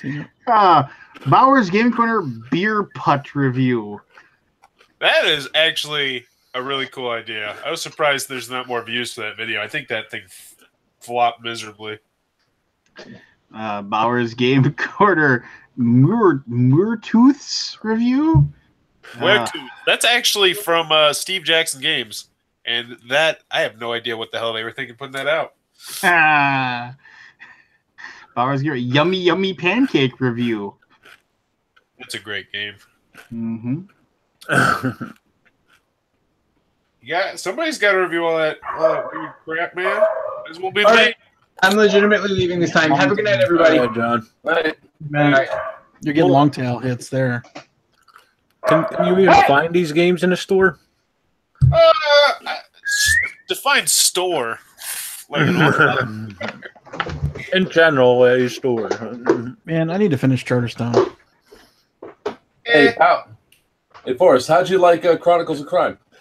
I posted my review, and apparently it's the only review that's not on the webpage. Somebody told me, but I was also very brutally honest that I really like it, and it's a really fantastic and unique idea. But the tedious nature of the game, I think, is going to turn off a lot of people. It's just scan this, scan this, scan this, scan this. Oh, I can't figure out what's going on. Scan this, scan this. And when I went to the chief to get a hint, his hint sucked. Like, I think a solid hint button like they have in Unlock and stuff would really help that game out exponentially. And it would not bump up the easiness, the difficulty of the game, because I love the difficulty. I think that thing is gonna go huge. I'm calling it right now. I think that's gonna hit $700,000. I think it's gonna be massive for them. We were demoing it out for them at PAX South, and we realized, like, when we started demoing out, that we're missing one key card from this thing: drugs. We don't have drugs. Oh, when you do the tutorial? Not even either camp. Drugs are important in both campaigns. Yeah, because the second one, the park. Yeah. It's at 216,000. What'd you It's- say? 18 days left to I go. see that one's probably going to go $1 million. I don't think it's going to stay. Yeah, it's up, isn't it? It's got a long way to go for $1 million. I don't know. I'll tell you what. He's got a following, and he's got a great marketing. No, I think it's cool. strategy. Yeah. And I think he'll probably hit it because he's got the VR aspect to it. It is a super cool game, though. I wholeheartedly recommend that to anybody. Difficult as hell. That's good. I like difficult. I actually played the first tutorial with the kids in my class, 2 11-year-old girls. Didn't play the second one for obvious reasons. But the first, that was their first time ever doing VR. They flipped their lid when they saw that old lady there with the cats and everything. Yeah, I jumped. Yeah. But I really think that if this gets big, which I hope it does, they need to do, or someone needs to do this, but family mysteries to solve. I think that would be massively huge. Why can't they do it? If you could play this with like your 9, 10-year-olds. Like, from what I understand, all the components are common. Yes. They get reused in all the games, and they just make scenarios using all the components. Yeah, hold on. I got it right here. So they could write endless amounts of software with the same components. Like Time Stories was supposed to be. Well, the components, they're like drugs. Well, they have some. Plus, all the people are just some of the, They need better art. I think they need like a kid version of the game. But yeah, you're right in principle. Oh, you mean it's like risky? Yeah, like they look like drug heads and meth dealers. A lot of them do, but almost all of them do. Here, I'll put a couple up there on my cam here. One second. Is the VR over the head VR, or is it just cell phone? No, it's glasses. Goggles? It's glasses. Goggles, yeah, like Google Cardboard. No, you just strap it to your phone. It's weird. Oh, okay. It clips right out here. It's right. I got it right here. All right. Give us a live showing. Those are the goggles. Yep, I've seen those before. Inside my Google Cardboard. On his official Lucky Duck cell phone, so it goes on just like that. Okay. What he said? You Wait, a then cell hold phone? it? Well, I was doing demos for him. It's a smart thing for him to do, so he doesn't have to do the shows. I do almost every show. Yeah, he's a super nice dude too. I really like him. Like, there's one of the guys. Oh wow, that's awesome though. Yeah. All right, when's this thing? It's gonna be another year. Yeah, that is definitely one to check out if you've not checked out. It is so cool. There's another guy. It's gonna deliver by end of year. Yeah. He doesn't need much, right? He only needs a couple of campaigns, and I'm pretty sure he's got a couple of campaigns in the bag for this. So the cool thing is that these characters can be reused over and over again for each different story. And the campaign defines what they do. Yeah, and what they and all that. And the evidence do cards, they chain together at all, or are they standalones? Each one. There is a. I don't want to give a spoiler away. Right. What are you doing reviews of games now, Mark, or what are you doing? I was actually demoing this for Lucky Duck. So there's one of the cards for like the animals and all that crap. So you scan the bottom, like this would be one of the evidence card. On the backside, it's in French, I believe. I assume they were going to put art on that. No, that's it. Oh. And that leaves it open for interpretation too. So it's going to be easier to go from story to story to story. Graphic design though. Damn. Well, I mean, it looks like a Sharpie on a piece of paper. What do you got against Sharpies? Yeah, man. Come on. You're anti-Sharpie. If you only have like 20 cards in the game, you got to make them look good. Here's one of the. Here's your scientist that you use. Liu Chin. That's a man's name, by the way. Man, you are judgy tonight. Liu in Chinese is Liu. Or is it LOU is like, okay. This is valuable feedback. This is giving for free. Well, you're giving it to the wrong person. I just demoed the crap. I don't know. have any control of this crap. I just reviewed the crap. Yeah, our goal is to sorry, no do some offense. more stuff. Not criticizing it. I'm trying to make it great. I want things to be great. Yeah, Vince is going to take it personally. He's going to boycott BGG. I'm excited about this game. I backed it at the highest level. What is I that? want it all. Expansions? Is he? Oh yeah, because I get all the good stuff. $89. Nice, we get all that. Oh yeah. There's like a couple expansions, 3 exclusives. Oh, I hope they drive that thing up like crazy, because I am so all in on this one. I think they're gonna have. I think this is gonna be a little bit like the unlocks, where people have the capabilities. There's gonna be copycats of this idea. Because I know they had. Well, no. Well, here's the thing. It's going to have to be a huge company because the app development alone is going to be expensive. It's going to cost. Yeah, it's going to be. Unless they've got. Are they using like Unity, the freebie thing, or? I don't think so. Not licensed Unity. Yeah, they have. But they're not selling the app, right? You get the app for free. Yeah, app comes for free. But Vince is very all about quality control, especially for those apps. So, I mean, if for somebody to copy it, it's going to have to be damn good to a damn good stable app to do it, because there's a lot of scanning that happened. Yeah, and there was so much scanning. Is that fun? Huh? Scanning? What'd you say? Is that fun? The game fun? No scanning. No, the scanning can be problematic. I mean, as the app develops better, if you have a crappier phone with a shittier camera that doesn't stabilize and lock on, you're probably going to have a problem. So you should be able to type the code in then. I don't think you'd want to with how much you have to scan. That would be insane. You'd be typing in numbers all day long. Because I mean, that was one of my biggest problems with the game is there's only 2 that I got to play through, the tutorial and the first one that were there. And by the end of it, you have like 16 different clues that you have to scan at different times. You're scanning people and scanning locations. You're scanning a person and scanning one of the previous clues you've already had to get insight from. Yeah, it's a lot of scanning. Is there only one phone? Like, can other people use their phones too, or is it just like a single? Only one. It's one app. Because the app adapts to what you've done. Yes. Like Highlander. Yeah, it does. So, like, if you already talked to somebody that could redo things, the cool thing was also the time aspect of the game. So, like, if you went to different zones at different times, you would see different stuff. You would see different stuff. That's so great. Do you guys remember the text, the Infocom adventures, like Deadline? Oh yeah, good stuff. Where it was like the time was always going, and you had to go to certain places at certain times to see stuff happen. That was such a great idea for games.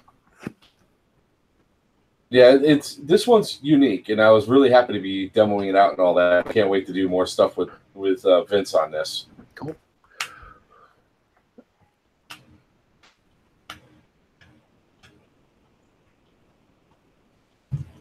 And then, yeah, there was actually it's a good week to have the word Chronicles in the name of your game. Why? Well, Batman Chronicles. Or yeah. There you go. Chronicles of Crime. Chronicles of Narnia. That's actually Chronicles of Crime might be definitely benefiting from the Batman one because of Chronicle and crime. Yeah, maybe. People are associating what's this Chronicles of Crime thing. VR, that's awesome. Let me back it. Yeah, I believe it. Well. Too bad it's not a Batman VR game. Oh, there you go. No. Where Batman has all those. He's like the best detective, right? Yeah, well, Batman does have a VR game, just not like that. Yeah. No. True. So. Yep. All right. It's getting late. I need to go to bed. Sure is. Lightweight. It's only 1:30. Yeah, well, I need my beauty sleep. So you'll be sleeping a long time. He's never waking up. All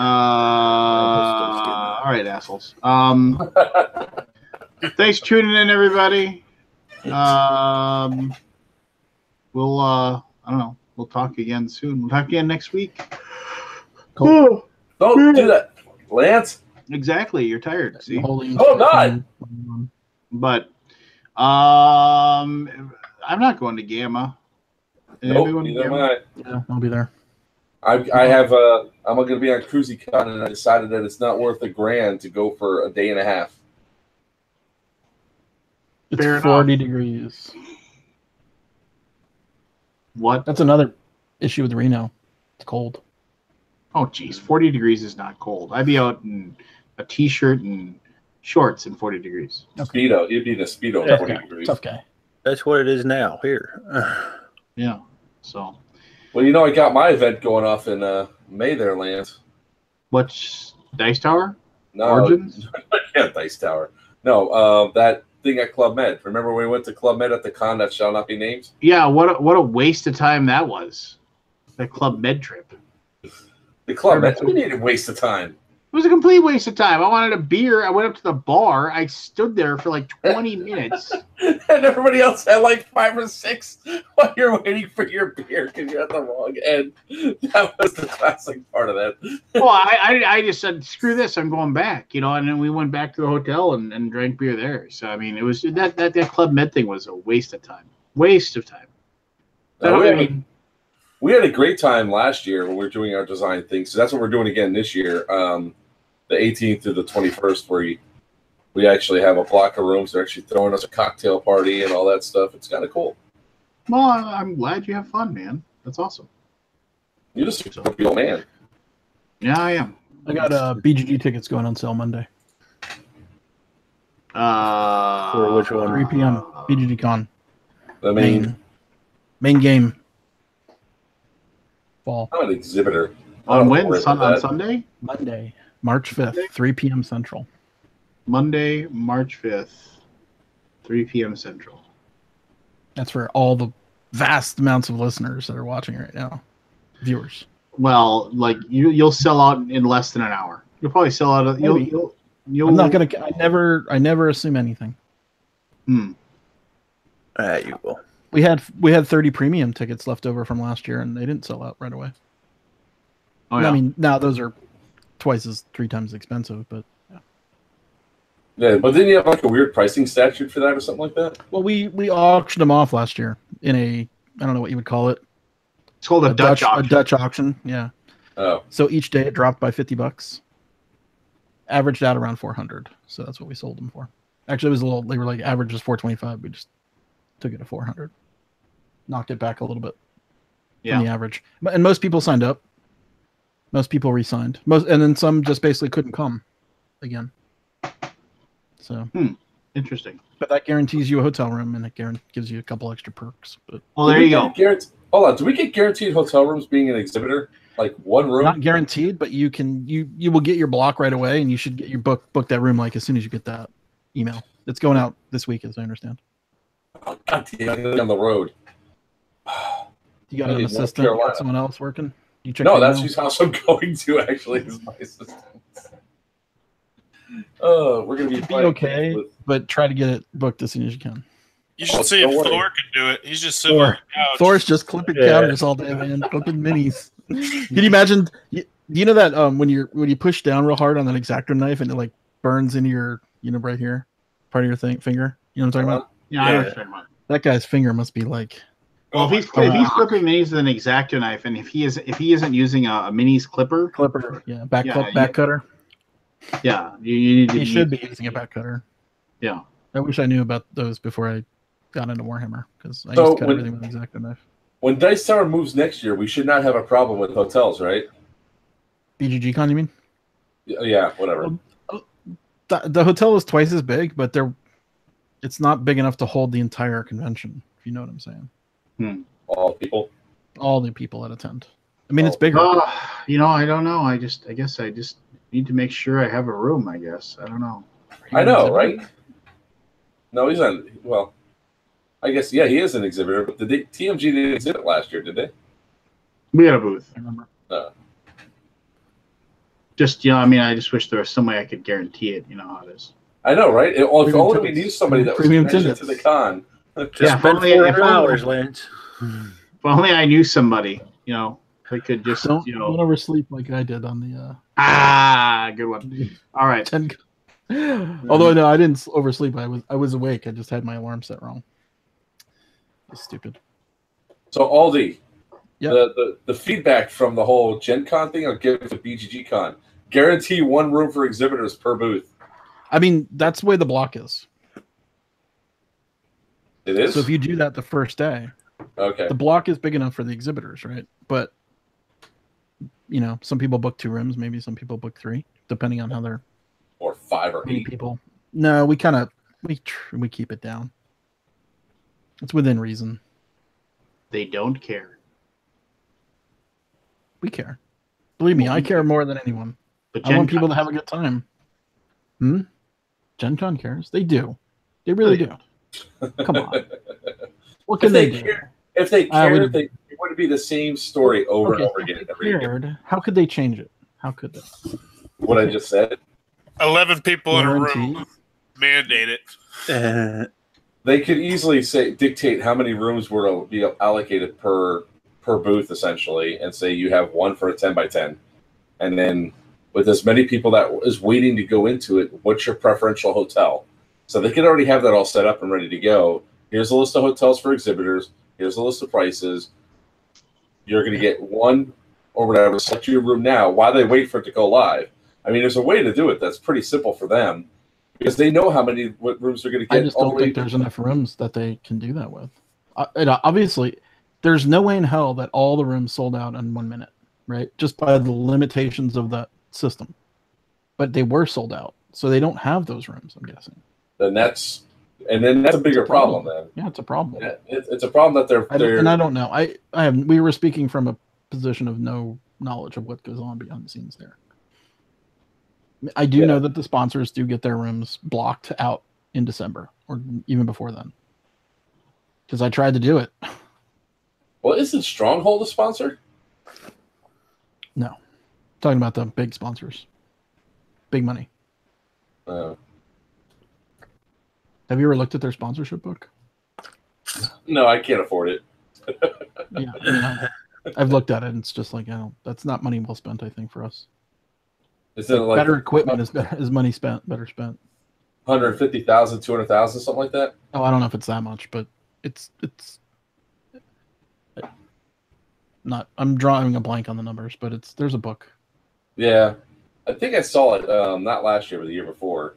And if you did the math on all the stuff that you wanted to take advantage of, like you try to take advantage of a huge block of stuff, I think it was like 150 is what you would do to do like the lanyards, all the different takeover crap and floors leading to all that stuff. Yeah. It was expensive. The co-sponsor, if you're a co-sponsor, and there's only 3 of these allowed, is $75,000. That's like, I guess, the cash. Contributing sponsors $45,000. Event partners $25,000. Shit. How are you doing? Oh no! What was that? Chronicles of Crime. That went down. Evidently,